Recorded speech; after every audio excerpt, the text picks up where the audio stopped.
Government ക്രമേണ വളരെ strategic ആയിട്ടുള്ള ഏരിയാസിൽ മാത്രം കോൺസെൻട്രേറ്റ് ചെയ്യുക, ബാക്കിയുള്ളതൊക്കെ സ്വകാര്യ വ്യക്തികൾക്ക് കൂടെ കൊടുക്കുക എന്നുള്ള തീരുമാനം എടുത്തത്. അതിൽ 91 തുടങ്ങിയിട്ട് 2021 എത്തുമ്പോഴും നമുക്ക് മനസ്സിലാവുന്ന കാര്യമാണ് ഗവൺമെന്റ് അത് ചെയ്തുകൊണ്ടേയിരിക്കുകയാണ്. അവരുടെ പ്രധാനപ്പെട്ട കമ്പനികളുടെ എല്ലാം ഷെയർ സ്വകാര്യ വ്യക്തികൾക്ക് കൊടുത്തു. സ്വകാര്യ വ്യക്തി എന്ന് പറഞ്ഞാൽ നമ്മളൊക്കെ അതിൽ പെടുന്ന ആൾക്കാരാണ്. സ്വകാര്യ വ്യക്തികൾ കൂടുതൽ പൊതുജനങ്ങൾക്ക് കൊടുക്കുന്ന ഒരു സംവിധാനം ഇപ്പോൾ എല്ലായിടത്തും. സ്വകാര്യ വ്യക്തി എന്ന് പറഞ്ഞാൽ പൊതുജനങ്ങൾക്ക് തന്നെയാണ്. അവർക്കൊക്കെ ഷെയർ പർച്ചേസ് ചെയ്യാനുള്ള ഒരു പെർമിഷൻ കൂടെ അതിനകത്ത് കിട്ടുന്നുണ്ടെന്നുള്ള മനസ്സിലാക്കുക. അപ്പൊ എനിവേ ഏതെങ്കിലും ഗവൺമെന്റ് കമ്പനികൾക്ക് ഫണ്ട് റൈസ് ചെയ്യണമെങ്കിൽ IPO റൂട്ടിനകത്ത് ഫണ്ട് റൈസ് ചെയ്യാൻ അനുമതി കൊടുക്കാറുണ്ട്. പല കമ്പനികളും അങ്ങനെ ഫണ്ട് റൈസ് ചെയ്യാറുണ്ട്. ഉദാഹരണമായിട്ട് ഏറ്റവും അടുത്തൊരു വലിയ കമ്പനി വരുന്നുണ്ട്, നിങ്ങൾ എല്ലാവരും അറിയാവുന്ന കമ്പനി തന്നെയാണ്, ഇന്ത്യയിലെ ഏറ്റവും വലിയ ഇൻഷുറൻസ് ഭീമനായിട്ടുള്ള LIC. അവർക്ക് വളരാൻ ഇനി പൈസയുടെ ആവശ്യമൊന്നും കൂടുതലുണ്ടെന്ന് എനിക്ക് തോന്നുന്നില്ല. പക്ഷെ ഗവൺമെന്റ് കണ്ടിട്ടുള്ളൊരു മാർഗം എന്ന് പറഞ്ഞു കഴിഞ്ഞാൽ അവരെ സംബന്ധിച്ചിടത്തോളം LICയുടെ സ്റ്റേക്സ് സെയിൽ ചെയ്ത് കഴിഞ്ഞാൽ ഗവൺമെന്റിന്റെ സാമ്പത്തിക ബുദ്ധിമുട്ടുകൾക്ക് 100% ഷെയറും ഗവൺമെന്റിന്റെ കയ്യിലാണ് LICയുടെ. ഇപ്പൊ ഗവൺമെന്റിന് ഒരുപാട് സാമ്പത്തിക ബുദ്ധിമുട്ടുകളുണ്ട്, പ്രയാസങ്ങളുണ്ട്, ബഡ്ജറ്റ് ഡെഫിസിറ്റ് ഉണ്ടാവാറുണ്ട്. അപ്പൊ അവര് ടാർഗറ്റ് വെക്കും 1 ലക്ഷം കോടി, 1.5 ലക്ഷം കോടി, 2 ലക്ഷം കോടി ഓരോ വർഷം ഷെയർ സെയിലൂടെ ഉണ്ടാക്കണമെന്ന് തീരുമാനമെടുത്തിട്ടുണ്ടാവും. അപ്പൊ അതിന്റെ ഭാഗമായിട്ട് അവർ LICയുടെ ഷെയർ എടുത്ത് വിൽക്കാൻ പോവുകയാണ്. എനിവേ ഓപ്പർച്യൂണിറ്റീസ് ആണ്. ഇത്തരം ഓപ്പർച്യൂണിറ്റീസ് നല്ലതാണെങ്കിൽ നമ്മൾ ടാപ്പ് ചെയ്യണം എന്നാണ് നമുക്ക് പറയാനുള്ള കാര്യം. അപ്പോ ഗവൺമെന്റ് സ്ഥാപനങ്ങളോ സ്വകാര്യ സ്ഥാപനങ്ങളോ IPO മാർക്കറ്റിലൂടെ ഷെയർ ഇഷ്യൂ ചെയ്യാറുണ്ട്. അത് തന്നെ 4 പ്രധാന രീതിയാണുള്ളത്. പബ്ലിക് ഇഷ്യൂ ആവാം, പ്രിഫറൻസ് ഇഷ്യൂ ആവാം, റൈറ്റ് ഇഷ്യൂ ആവാം, ബോണസ് ഇഷ്യൂ ആവാം. അപ്പൊ അതില് പ്രൈമറി മാർക്കറ്റിൽ പ്രധാനമായിട്ടും ക്യാപിറ്റല് റൈസ് ചെയ്യുന്നതില് ഒബ്ജക്ട് ഓഫ് ദ ഇഷ്യൂ എന്ന് പറയുന്ന ഒരു കാര്യമാണ് നമ്മൾ ഏറ്റവും ഫസ്റ്റ് ആൻഡ് ഫോർമോസ്റ്റ് ശ്രദ്ധിക്കേണ്ട കാര്യം. എന്തിനാണ് ഈ IPO അവർ നടത്തുന്നത്? അതിൽ പ്രധാനമായിട്ടും കമ്പനികൾ ഈ 4 കാര്യങ്ങളെ പറയാറ്. ഈ 4 കാര്യങ്ങൾ റെലവെന്റ് ആണെന്ന് നമ്മൾ ആലോചിക്കണം. ഒന്ന്, പുതിയ പ്രോജക്റ്റ് വേണ്ടിയായിരിക്കണം. ഒരു പുതിയ പ്രോജക്റ്റ് കമ്പനി അനൗൺസ് ചെയ്ത് കഴിഞ്ഞാൽ സ്വാഭാവികമായിട്ടും കമ്പനിക്ക് ഫണ്ട് അത്യാവശ്യം. അപ്പൊ അവരുടെ കയ്യിൽ പൈസ ഇല്ലാത്തതുകൊണ്ടാണ് അവർ എന്ത് ചെയ്യുന്നത്? അവരുടെ കമ്പനിയുടെ ഷെയർ വിറ്റിട്ട് പൈസ റൈസ് ചെയ്യാൻ പോകുന്നത്. അപ്പൊ നമ്മളാണ് പൈസ കൊടുക്കാൻ പോകുന്നുണ്ടെങ്കിൽ നമ്മൾ ആലോചിക്കണം, അവർ ഈ പറയുന്ന പ്രോജക്റ്റിന് വല്ല വയബിലിറ്റി ഉണ്ടോ, സാധ്യതയുണ്ടോ, വല്ല ഫ്യൂച്ചറും ഉണ്ടോ. അല്ലാണ്ട് കമ്പനി അങ്ങ് പറയുമ്പോഴേക്കും എടുത്തു ചാടി നമ്മളെ കയ്യിലിരിക്കുന്ന കാശ് കൊണ്ടുപോയി കമ്പനി കൊണ്ടുപോയി ഇൻവെസ്റ്റ് ചെയ്യാൻ നമ്മൾ അത്ര റെഡികളാവാൻ പാടില്ല. പുതിയ പ്രോജക്റ്റിന് സാധ്യതയുണ്ടോ നമുക്കൂടെ ബോധ്യമാണ്. അവർ പറയുന്ന ആ ഒരു സാധ്യതകൾ അവർ പറയുന്നത് മാത്രം വിശ്വസിക്കാൻ നിൽക്കരുത്. നമുക്കും കൂടെ ഒന്നൊരു വാല്യുവേഷൻ വേണം. നമ്മളും ലോകം കാണുന്ന ആൾക്കാർ തന്നെയാണ്. നമുക്ക് ഓരോരോ മേഖലയിൽ പ്രവർത്തിക്കുന്ന ആൾക്കാരാണെങ്കിലും നമുക്കൊക്കെ തന്നെ കൃത്യമായിട്ടൊരു കോമൺ സെൻസും ഐഡിയ ഒക്കെ നമുക്ക് എല്ലാ കാര്യങ്ങളിലും ഉണ്ട്.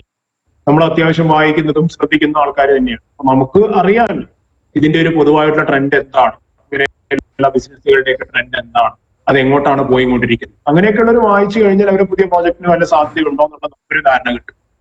അതെ, കമ്പനിയുടെ എക്സ്പാൻഷന് വേണ്ടിയാണോ, വികസന പ്രവർത്തനങ്ങൾക്ക് ഭാഗമായിട്ട് അവർ IPO കൊണ്ടുവരാം സാധ്യതയുണ്ട്. ഡൈവേഴ്സിഫിക്കേഷന്റെ ഭാഗമാണ്. ഡൈവേഴ്സിഫിക്കേഷൻ എന്ന് പറഞ്ഞാൽ കമ്പനി ഇപ്പൊ പ്രവർത്തിക്കുന്ന ഒരു മേഖലയിൽ കമ്പനിക്ക് തോന്നുകയാണ് വേറെ ഏതെങ്കിലും മേഖലയിലോട്ടുകൂടെ കമ്പനിയുടെ പുതിയ പ്രൊഡക്ഷൻ തുടങ്ങാം എന്ന് തോന്നുകയാണ്. ഉദാഹരണമായിട്ട് ചായപ്പൊടി ഉണ്ടാക്കിക്കൊണ്ടിരിക്കുന്ന ഒരു കമ്പനി, ടീ മാനുഫാക്ചറിങ് കമ്പനി, അവർക്ക് തോന്നുകയാണ് കാപ്പിപ്പൊടി കൂടി ഉണ്ടാക്കിയേക്കാം. അത് കഴിഞ്ഞപ്പോൾ അവർക്ക് തോന്നുകയാണ് ഒരു ഷുഗർ മില്ല് കൂടെ സ്റ്റാർട്ട് ചെയ്തേക്കാം, ഷുഗറിന്റെ പ്രൊഡക്ഷൻ കൂടെ തുടങ്ങിയേക്കാം. അങ്ങനെയൊക്കെ മൾട്ടിപ്പിൾ ഫീൽഡിലോട്ട് കമ്പനി മാറുവാൻ തീരുമാനിക്കുന്നതിന് ഡൈവേഴ്സിഫിക്കേഷൻ എന്നാണ് പറയുക. ഡൈവേഴ്സിഫിക്കേഷൻ കമ്പനിയുടെ ഒരു പർപ്പസ് ആകാം. അപ്ഗ്രഡേഷൻ വേറൊരു കാര്യം തന്നെയാണ്, വളരെ ശ്രദ്ധിക്കേണ്ട ഒരു കാര്യമാണ് അപ്ഗ്രഡേഷൻ. കാരണം സാങ്കേതിക വിദ്യ എന്ന് പറഞ്ഞു കഴിഞ്ഞാൽ നമ്മളെയൊക്കെ പിടിച്ചാൽ കിട്ടുന്ന സ്പീഡിലല്ല അത് പോകുന്നത്, വളരെ ഫാസ്റ്റാണ്. നമുക്ക് അപ്ഗ്രഡേഷൻ നടത്താത്തതുകൊണ്ട് മാത്രം പൊളിഞ്ഞു പോയ എത്രയോ കമ്പനികൾ നമ്മൾ കണ്ടു. ഉദാഹരണമായിട്ട് പറയുകയാണെങ്കിൽ കോഡാക് എന്ന് പറഞ്ഞൊരു കമ്പനി ഉണ്ടായിരുന്നല്ലോ, വിദേശ കമ്പനിയാണ്. നമുക്കറിയാം, നമ്മളുടെ എല്ലാം ചെറുപ്പകാലത്ത് നമ്മൾ കോഡാക്കിന്റെ ക്യാമറ എടുത്തിട്ട് അതിനകത്ത് ഫിലിം റോൾ ചെയ്ത് ഫോട്ടോ എടുത്തിട്ടുള്ള ചെറുപ്പവും ബാല്യവും ഒക്കെയാണ് നമുക്കൊക്കെ ഉണ്ടാവുക. അങ്ങനെയായിരുന്നു ഒരു കാലത്ത് നമ്മളൊക്കെ ഫോട്ടോ എടുത്ത്. ഡിജിറ്റൽ ഫോട്ടോഗ്രാഫി വന്ന ശേഷം, മൊബൈൽ ഉപയോഗിച്ച് ഫോട്ടോ എടുക്കാൻ തുടങ്ങിയ ശേഷം കോഡാക് എന്ന് പറഞ്ഞ കമ്പനിക്ക് എന്ത് സംഭവിച്ചു എന്ന് ആലോചിച്ചു. അവർക്കത് മാറ്റം മനസ്സിലായില്ല. ആളുകൾ ലോകം മാറുന്നവർ മനസ്സിലാക്കിയില്ല. ആ കമ്പനി അപ്ഗ്രേഡ് ചെയ്യാൻ അവർ മറന്നുപോയി. എന്താ സംഭവിച്ചത്? കമ്പനി 2012 പൂട്ടിക്കെട്ടേണ്ടി വന്നു. കമ്പനി ഇപ്പൊ നിലവിലില്ല. അതാണ് സിറ്റുവേഷൻ. നോക്കിയ എന്ന് പറഞ്ഞൊരു കമ്പനി, ശ്രദ്ധിച്ചു നോക്കൂ എന്താണ് അവർക്ക് സംഭവിച്ചത്. സ്മാർട്ട് ഫോണുകളുടെ കുതിച്ചുകയറ്റത്തിനിടയിൽ അവർ വിചാരിച്ചു എന്ത്, പഴയ പ്രസ് ഫോണുകൾക്ക് മാത്രമേ എല്ലാ കാലത്തും മൊബൈൽ ആളുകൾ ഉപയോഗിക്കുള്ളൂ എന്ന് വിചാരിച്ചു. പെട്ടെന്ന് സ്മാർട്ട് ഫോണുകളുടെ ഒരു വൻ ഡെവലപ്മെന്റ് വന്ന സമയത്ത് അവർക്കിത് പെട്ടെന്ന് മാറാൻ പറ്റിയില്ല. എന്താ ഉണ്ടായത്? നോക്കിയ മാർക്കറ്റിൽ നിന്ന് പുറത്തേക്ക് കിട്ടും. ഇപ്പൊ അവർ മാർക്കറ്റിൽ തിരിച്ചു കയറാൻ നോക്കുമ്പോഴവർക്ക് സാധിക്കുന്നുണ്ടോ? ഇല്ല. അതാണ് എപ്പോഴും ശ്രദ്ധിക്കേണ്ട കാര്യം. അപ്ഗ്രേഡ് ചെയ്യേണ്ട സമയത്ത് കമ്പനി റൈറ്റ് ടൈമിൽ അപ്ഗ്രേഡ് ചെയ്യണം. അതിനവർക്ക് ഫണ്ട് അത്യാവശ്യമാണ്. അത് എപ്പോഴാണ് റൈറ്റ് ടൈം എന്നുള്ളത് അവർക്ക് തന്നെയാണ് അറിയുന്നത്. അപ്പൊ ആ സമയം നോക്കി അവർക്ക് അപ്ഗ്രേഡ് ചെയ്യാൻ ഫണ്ട് റൈസ് ചെയ്യുന്നതിനൊക്കെ IPO കൊണ്ടുവരുന്നുണ്ടെങ്കിൽ നല്ല കാര്യമാണ്. അതൊക്കെ നമ്മൾ ശ്രദ്ധിക്കണം. ഒരു ബിസിനസ് ഇൻസൈറ്റോടുകൂടി നമ്മൾ ശ്രദ്ധിച്ചു കഴിഞ്ഞാൽ നമുക്ക് മനസ്സിലാക്കാൻ പറ്റും ആ കാര്യം. അങ്ങനെ ഏത് ഇൻഡസ്ട്രിയിലും അങ്ങനെയുള്ള ചില സാധ്യതകളൊക്കെ. അപ്പൊ ഈ 4 കാര്യങ്ങൾക്കാണ് പൊതുവെ IPO കൊണ്ടുവരാറ്. ഇപ്പോഴും മനസ്സിലാക്കാം. ഇനി പ്രൈമറി മാർക്കറ്റ് എന്ന് പറഞ്ഞ മാർക്കറ്റ് എവിടെയാ കിടക്കുന്നത് ചോദിച്ചാൽ നമ്മുടെ ഈ സ്റ്റോക്ക് മാർക്കറ്റിന്റെ കാര്യങ്ങൾ പറയുമ്പോൾ ഇന്ത്യയുടെ മൊത്തം സാമ്പത്തിക രംഗത്ത് ഫിനാൻഷ്യൽ മാർക്കറ്റുകളെ മണി മാർക്കറ്റ്, ക്യാപിറ്റൽ മാർക്കറ്റ് എന്ന് 2 ഭാഗമായി തിരിച്ചു. മണി മാർക്കറ്റ് എന്ന് പറഞ്ഞു കഴിഞ്ഞാൽ 1 വർഷത്തെ കാലാവധിയുള്ള ഇൻസ്ട്രുമെന്റ്, പരമാവധി 1 വർഷം കാലാവധിയുള്ള ഇൻസ്ട്രുമെന്റ്സ് മാത്രം കൈകാര്യം ചെയ്യുന്ന മാർക്കറ്റാണ് മണി മാർക്കറ്റ്. അതിപ്പോ ഉദാഹരണമായിട്ട് പറയാം, treasury bill, money at call, short notice, certificate of deposits, അല്ലെങ്കിൽ കൊമേഴ്സ്യൽ പേപ്പർ, ഇങ്ങനെയൊക്കെയുള്ള കുറെ instruments, short time liquidity management use ചെയ്യുന്ന ഇൻസ്ട്രുമെന്റ്സ്, അത് കൈകാര്യം ചെയ്യുന്ന മാർക്കറ്റാണ് മണി മാർക്കറ്റ്. അതേസമയത്ത് ക്യാപിറ്റൽ മാർക്കറ്റ് എന്ന് പറഞ്ഞാൽ 1 വർഷത്തിന് അപ്പുറത്തുള്ള ഇൻസ്ട്രുമെന്റ്സ് എല്ലാം കൈകാര്യം ചെയ്യുന്ന മാർക്കറ്റാണ് ഈ പറയുന്ന ക്യാപിറ്റൽ മാർക്കറ്റ്.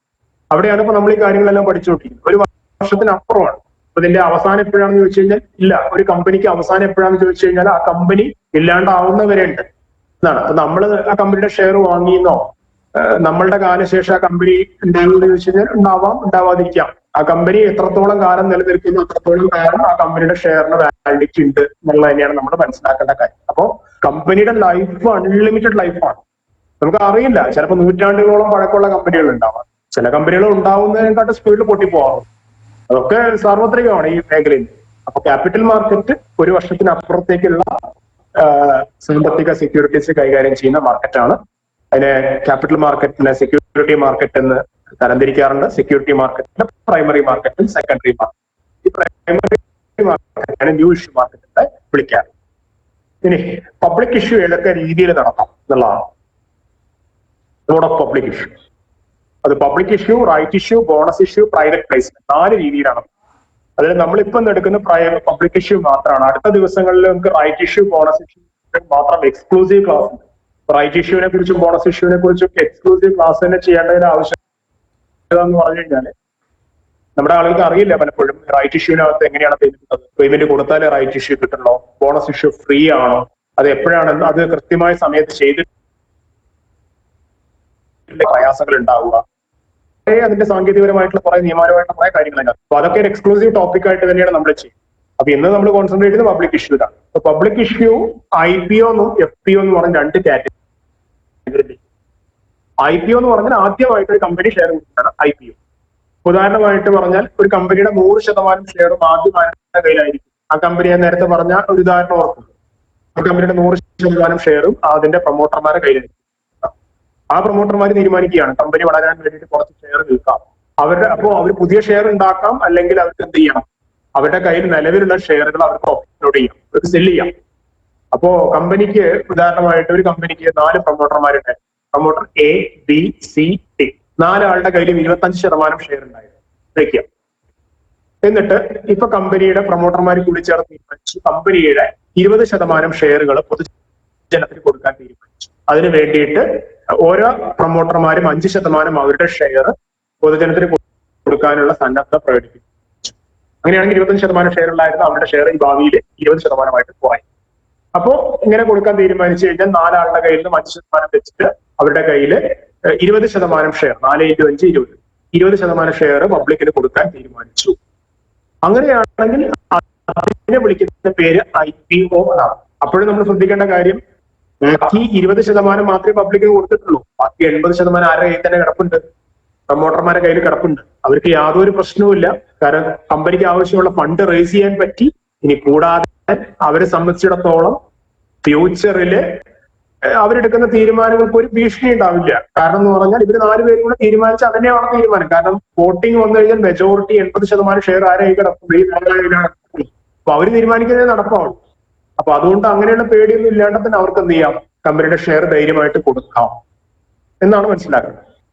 പക്ഷേ കുറച്ചു കാലങ്ങൾക്ക് ശേഷം ഇങ്ങനെ കൊടുത്ത ശേഷം ഇതേ ആൾക്കാർക്ക് തോന്നി കുറച്ചുകൂടെ പൈസ വേണമെന്ന്. അപ്പൊ ഇനി വീണ്ടും സ്റ്റോക്ക് മാർക്കറ്റിനെ, സെക്യൂരിറ്റി മാർക്കറ്റിനെ അപ്രോച്ച് ചെയ്യുമ്പോൾ ഇനി IPO ആയിട്ട് നടത്താൻ പറ്റില്ല. കാരണം IPO ആദ്യം നടത്തി കഴിഞ്ഞു. IPO എന്ന് പറഞ്ഞാൽ ഇനീഷ്യൽ പബ്ലിക് ഓഫർ നടത്തി. ഇനി നടത്തുന്നതിനെ വിളിക്കുന്ന പേര് FPO എന്നാണ്, ഫോളോ ഓൺ പബ്ലിക് ഓഫർ. IPOക്ക് ശേഷം നടത്തുന്നത് follow on public offer. For example, അവർ പിന്നീട് തീരുമാനിച്ച് ഒരു 10% കൂടെ പബ്ലിക്കിന് കൊടുക്കാൻ. അപ്പൊ നേരത്തെ 80% ഇവരുടെ കയ്യിലുണ്ട്, അതിനൊരു 10% എടുത്ത് പബ്ലിക്കിന് കൊടുക്കാൻ തീരുമാനിച്ചിട്ട് അവരുടെ ഹോൾഡിംഗ് 80 താഴത്ത് 10 കുറഞ്ഞ് 70 പബ്ലിക്കിന്റെ 20 കൂടി 10 കൂടി 10 അപ്പൊ രണ്ടാമത് പറഞ്ഞ് ഫോളോ ഓൺ പബ്ലിക് ഓഫർ ആണ്. ആദ്യം ചെയ്യുമ്പോൾ ആദ്യത്തെ 20% കൊടുത്തത് ഇനീഷ്യൽ പബ്ലിക് ഓഫർ. ഇതാണ് അതിന്റെ വ്യത്യാസം. അപ്പൊ ഇങ്ങനെയൊക്കെ രണ്ട് രീതികളിലൊക്കെ നമ്മൾ കേൾക്കാറുണ്ട്, അത് നമ്മൾ ശ്രദ്ധിക്കണം. പിന്നെ പ്രൈവറ്റ് പ്ലേസ്മെന്റ് രീതി ഉണ്ട്, അത് നമുക്ക് വലിയ റോൾ ഇല്ല അതിനകത്ത്. പ്രിഫറൻഷ്യൽ ഇഷ്യൂ അത് ചില പ്രാഥമിക പരിഗണന കൊടുത്തിട്ട് ചില വ്യക്തികൾക്ക് കൊടുക്കുന്ന കാര്യമാണ്, അല്ലെങ്കിൽ ഇൻസ്റ്റിറ്റ്യൂഷൻസിനൊക്കെ ഷെയർ അലോട്ട് ചെയ്യുന്ന രീതിയാണ്. അതിനകത്ത് റീറ്റെയിൽ ഇൻവെസ്റ്റേഴ്സിന് റോൾ ഇല്ല, അതുകൊണ്ട് കൂടുതൽ അതിനെക്കുറിച്ച് വിശദമാക്കുന്നില്ല. ഇനി IPO രണ്ട് രീതിയിലാവാം. ഫ്രഷ് ഇഷ്യൂ ആവാം. ഫ്രഷ് ഇഷ്യൂ എന്ന് പറഞ്ഞാൽ പുതിയ ഷെയർ ക്രിയേറ്റ് ചെയ്തിട്ട് കമ്പനിയുടെ ഷെയർസ് പുതുതായിട്ട് ആളുകൾക്ക് ഇഷ്യൂ ചെയ്യാം. ഓഫർ ഫോർ സെയിൽ ആവും. ഓഫർ ഫോർ സെയിൽ റൂട്ടും വേറെ ഉണ്ട്. കമ്പനി അത് എന്ത് ചെയ്യാൻ പോവാന്ന് വെച്ച് കഴിഞ്ഞാല് കമ്പനിയുടെ ഷെയർസ് പബ്ലിക്കിന് ഓഫർ ഫോർ സെയിൽ റൂട്ട് എന്ന് പറയുന്ന റൂട്ടിലൂടെ. അപ്പൊ എന്താന്ന് വെച്ച് കഴിഞ്ഞാൽ കുറെ ഓൾറെഡി ഉള്ള നിക്ഷേപകർക്കോ അല്ലെങ്കിൽ അതിനകത്ത് എന്തെങ്കിലും ഒരു പ്രയോറിറ്റി കൊടുത്തിട്ട് അതിനകത്ത് അവർക്ക് ആദ്യം വേണമെങ്കിൽ വാങ്ങാം എന്നുള്ള ഒരു രീതിയിലൊക്കെയും വരും. അപ്പൊ എന്ന് പറഞ്ഞു കഴിഞ്ഞാൽ ഇപ്പൊ ആദ്യം കമ്പനി IPO വരും, ഫ്രഷ് ഇഷ്യൂ നടക്കും. അപ്പൊ അതിന് കുറെ ഷെയർ ഹോൾഡേഴ്സ് ഉണ്ടാവുമല്ലോ. എന്നിട്ട് ഒരു സ്പെസിഫിക് ഡേ വരെ വെക്കും. For example May 24 offer for sale നടക്കുന്നു. അപ്പൊ ആ ദിവസം വേണമെങ്കിൽ ഇപ്പൊ വേണമെങ്കിൽ നിലവിലുള്ള ഷെയർ ഹോൾഡേഴ്സിനോ അല്ലെങ്കിൽ വേറെയുള്ള ഷെയർ ഹോൾഡേഴ്സിനൊക്കെ വേണമെങ്കിൽ കമ്പനിയുടെ ഷെയർ പർച്ചേസ് ചെയ്യാനുള്ള ഓർഡറുകൾ പ്ലേസ് ചെയ്യാം എന്ന് പറഞ്ഞിട്ട് ഒരു പ്രത്യേക സ്പെസിഫിക് ഡേയിൽ ഒരു വിൻഡോ കൊടുക്കും. അങ്ങനെ ചെയ്യുന്ന രീതിയിലും ഫണ്ട് റേസ് ചെയ്യാറുള്ള രീതികൾ കമ്പനികൾ കാണാറുണ്ട്. അപ്പോ IPOയിലും FPOയിലും അതൊക്കെ ചെയ്യാറുണ്ട്. അടുത്തതായിട്ട് നമ്മൾ ശ്രദ്ധിക്കേണ്ട കാര്യം എന്ന് പറഞ്ഞു കഴിഞ്ഞാൽ IPOന്റെ പ്രോസസ്സ് എന്താണ്. ഒരു കമ്പനി ക്യാപിറ്റൽ മാർക്കറ്റ് ടാപ്പ് ചെയ്യാൻ തീരുമാനിച്ചു കഴിഞ്ഞാൽ പെട്ടെന്ന് കമ്പനിയുടെ ബോർഡ് കൂടി തീരുമാനം എടുത്ത് നാളെ തൊട്ട് ക്യാപിറ്റൽ മാർക്കറ്റിലോട്ട് നമുക്ക് ഇറങ്ങാം, അതിനുവേണ്ടി കമ്പനിയുടെ ഷെയർ അടിച്ചോളൂ, ഉടനെ നമുക്ക് നാട്ടുകാർക്ക് കൊടുത്തേക്കാം എന്ന് തീരുമാനിക്കാൻ പറ്റില്ല. അതിന് ചില നിയമ നടപടിക്രമങ്ങൾ അവർ പാലിച്ചിരിക്കണം. അതിൽ ഏറ്റവും പ്രധാനപ്പെട്ട നിയമ നടപടിക്രമങ്ങൾ എന്ന് പറഞ്ഞു കഴിഞ്ഞാൽ ഇങ്ങനെ ഒരു തീരുമാനം കമ്പനിയുടെ ബോർഡ് കൂടി തീരുമാനിച്ചു കഴിഞ്ഞാൽ ഇതിന്റെ പ്രധാനപ്പെട്ട ആധികാരികമായിട്ടുള്ള ഒരു രേഖ തയ്യാറാക്കി അതിനുവേണ്ടിയുള്ള അപേക്ഷ തയ്യാറാക്കി ഇന്ത്യയിലെ സ്റ്റോക്ക് മാർക്കറ്റ് റെഗുലേറ്റർ ആയിട്ടുള്ള സെബിയെയും രാജ്യത്തെ വ്യത്യസ്ത സ്റ്റോക്ക് എക്സ്ചേഞ്ചുകളെയും കമ്പനി രജിസ്ട്രാർ ഓഫ് കമ്പനീസിനെയും അറിയിക്കേണ്ടതുണ്ട്. കൃത്യമായിട്ട് അവരുടെ മുമ്പിൽ അപേക്ഷ വെക്കേണ്ടതുണ്ട്. അപ്പൊ അങ്ങനെ അപേക്ഷ വെച്ച് കഴിഞ്ഞാൽ സെബിയും രജിസ്ട്രാർ ഓഫ് കമ്പനീസും ഒക്കെ കൃത്യമായിട്ട് അതിനെക്കുറിച്ച് ആ അപേക്ഷ പഠിക്കും. എന്നിട്ട് അവർക്ക് എന്തെങ്കിലും ഷോർട്ട് കമ്മിങ്സ് അതിനകത്ത് പോയി കഴിഞ്ഞാൽ അവരോട് പറയും, ആ അപേക്ഷ വെച്ചവരോട് നിങ്ങൾ അത് തിരുത്തേണ്ട ഭാഗങ്ങൾ നിങ്ങൾ തിരുത്തിയാൽ മാത്രമേ ഞങ്ങൾക്ക് പരിഗണിക്കാൻ പറ്റുള്ളൂ. അപ്പൊ അവർ വേണ്ട ഭേദഗതികളൊക്കെ വരുത്തി കൊടുത്തു കഴിഞ്ഞാൽ അതിന് സെബിയുടെ ഭാഗത്തുനിന്ന് അനുമതി കിട്ടും. അതോടൊപ്പം രജിസ്ട്രാർ ഓഫ് കമ്പനീസിന്റെ ഭാഗത്തുനിന്ന് അനുമതി കിട്ടും. അങ്ങനെ അനുമതി ഉണ്ടെങ്കിൽ മാത്രമേ എന്ത് ചെയ്യാൻ പറ്റുള്ളൂ, ക്യാപിറ്റൽ മാർക്കറ്റിലോട്ട് അവർ ഷെയർ ഇറക്കാൻ പറ്റും. ഇത് പെട്ടെന്ന് തീരുമാനിച്ച് ചെയ്യാൻ പറ്റുന്ന ഒരു കാര്യമല്ല എന്നാണ് പറയുന്നത്. അപ്പൊ അതിന്റെ പിറകിലൊക്കെ കുറച്ച് ബാക്ക് വർക്ക് ഉണ്ട്. നല്ല രീതിയിൽ കമ്പനി തീരുമാനിച്ച് അറ്റ്ലീസ്റ്റ് 6-7 മാസമൊക്കെ പിടിക്കും ഇതിനകത്തൊരു തീരുമാനം എടുത്തത് നടപ്പിലാക്കി കൊണ്ടുവരും. കമ്പനിയുടെ ഷെയർ പുറത്തിറക്കുക എന്ന് പറഞ്ഞു കഴിഞ്ഞാൽ ഇതിൻ്റെതായിട്ടുള്ള ചില പ്രയാസങ്ങളൊക്കെ ഉണ്ട്. ഈ അപേക്ഷ കൊടുത്ത അനുമതിയൊക്കെ നേടിയെടുത്തിട്ടേ ഇത് പറ്റും. അപ്പൊ അതാണ് അതിനകത്ത് അത്രയും ശ്രദ്ധാപൂർവമായിട്ടുള്ള ഇടപെടലുകൾ നടക്കുന്നുണ്ടെന്നുള്ളത് നമ്മൾ മനസ്സിലാക്കും. ഇനി നമ്മൾ എങ്ങനെയാണ് ഇപ്പൊ ഇതിനകത്ത് ഒരു കമ്പനിയുടെ ഷെയർ വന്നു എന്ന് അറിഞ്ഞു കഴിഞ്ഞാൽ അപേക്ഷിക്കേണ്ടത്?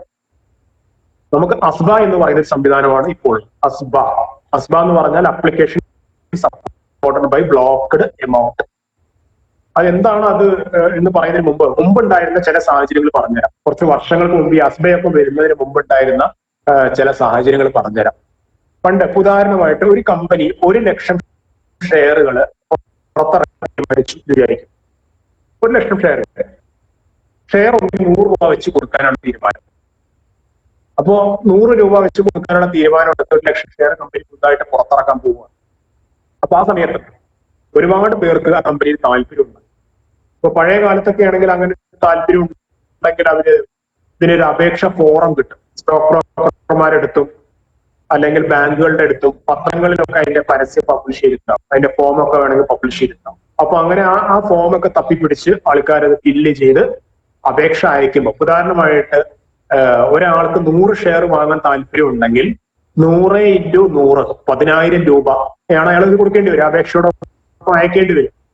അപ്പൊ ഈ 10,000 രൂപ അങ്ങേര് ചെക്കോ ഡ്രാഫ്റ്റോ എടുത്തിട്ട് ഈ കമ്പനിയുടെ അഡ്രസ്സിലോട്ട് അയച്ചു കൊടുക്കണം. അങ്ങനെ 1 ലക്ഷം ഷെയറുകൾക്കുള്ള അപേക്ഷ എന്ന് പറഞ്ഞാൽ ചിലപ്പോൾ 10 ലക്ഷമോ 20 ലക്ഷമോ കമ്പനി നല്ലതാണെങ്കിൽ 40 ലക്ഷം അപേക്ഷകൾ വരും.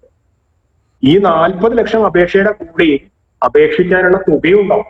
എന്ന് പറഞ്ഞു കഴിഞ്ഞാൽ 1 ലക്ഷം × 100 1 കോടി രൂപ റൈസ് ചെയ്യാൻ ഉദ്ദേശിച്ച കമ്പനിക്ക് ചിലപ്പോ 40 കോടി 50 കോടിയോ ഒക്കെ ഇവിടുന്ന് വരും, അപേക്ഷകരുടെ കയ്യിൽ നിന്ന് പൈസയായിട്ടും വരും. അപ്പോ കമ്പനിക്ക് അത് കൊടുക്കാൻ പറ്റുമോ? കാരണം കമ്പനിയുടെ കയ്യിൽ കൊടുക്കാൻ 1 ലക്ഷം ഷെയറേ ഉള്ളൂ. പക്ഷെ അപേക്ഷകൾ 40 ലക്ഷം 50 ലക്ഷം അപേക്ഷ വന്നു എന്ന് വെച്ചിട്ട് കമ്പനിക്ക് ഇഷ്ടം പോലെ അങ്ങ് കൊടുക്കാൻ പറ്റില്ല. ഇതിനൊക്കെ കൃത്യമായിട്ടുള്ള ചില നിബന്ധനകളും മാനദണ്ഡങ്ങളൊക്കെ ഉണ്ടെന്ന് പറഞ്ഞു. അപ്പൊ അങ്ങനെയാണെങ്കിൽ അതിനുള്ള അനുമതി വാങ്ങിയെടുത്തത് പ്രകാരം അവർക്ക് ചെയ്യാൻ പറ്റും. കുറെ കാശ് കണ്ടാൽ അത് പെട്ടെന്ന് എല്ലാം കൂടി നമുക്ക് കിട്ടണം എന്നുള്ള വാശി പിടിച്ച് അവർക്ക് ചെയ്യാൻ പറ്റില്ല. അപ്പൊ കമ്പനി എന്ത് ചെയ്യേണ്ടി വരും? 1 ലക്ഷം ഷെയറേ കൊടുക്കാനുള്ളൂ. അതുകൊണ്ട് 50 ലക്ഷം അപേക്ഷകൾ വന്നു കഴിഞ്ഞാൽ ബാക്കി 49 ലക്ഷം അപേക്ഷകളെയും അവർക്ക് തള്ളേണ്ടി വരും. അതാണ് സാഹചര്യം. 1 ലക്ഷമേ അവർക്ക് എടുക്കാൻ പറ്റുള്ളൂ, ബാക്കി 49 ലക്ഷം അവർക്ക് തള്ളേണ്ടി വരും. അതൊരു സാഹചര്യമാണ്. പക്ഷേ പഴയ കാലത്ത് അവരെന്ത് ചെയ്യുന്നത് വെച്ച് കഴിഞ്ഞാല് ഈ അപേക്ഷയുടെ ഈ സമയം ഉണ്ടല്ലോ, അപേക്ഷിച്ചു കഴിഞ്ഞാൽ 1 മാസം 1-2 മാസമൊക്കെ പിടിക്കും ഇതിന്റെ തീരുമാനങ്ങളൊക്കെ ആയി വരാനുള്ള. പണ്ട് നല്ല ഡിലേ ഉണ്ടായിരുന്നു. ഈ 2 മാസവും ഈ അപേക്ഷയുടെ പൈസ ആരുടെ കയ്യിലാണ്? കമ്പനിയുടെ കയ്യിലാണ്. അപ്പൊ 1 കോടി രൂപ അർഹതപ്പെട്ട കമ്പനിയുടെ കയ്യിൽ 50 കോടി രൂപ അപേക്ഷകരുടെ പണം ഇവരുടെ കയ്യിലിരിക്കുന്ന സാഹചര്യമാണ്. അപ്പൊ ഇവരെന്ത് ചെയ്യാൻ സാധ്യതയുണ്ട്? അത് ഡൈവേർട്ട് ചെയ്യാനുള്ള സാധ്യത. ഡൈവേർട്ട് ചെയ്യാന്ന് പറഞ്ഞു കഴിഞ്ഞാൽ അവര് വേണ്ട അവരുടെ ആവശ്യങ്ങൾക്കൊക്കെ പലപ്പോഴും ക്യാഷ് അഡ്ജസ്റ്റ് ചെയ്യും. ബിസിനസ്സുകാരെ സംബന്ധിച്ചിടത്തോളം നിങ്ങൾക്ക് അറിയാമല്ലോ, അവരിങ്ങനെ കയ്യിൽ എപ്പോഴും കാശ് വെച്ചോണ്ട് നല്ല കാര്യങ്ങൾ ചെയ്യും.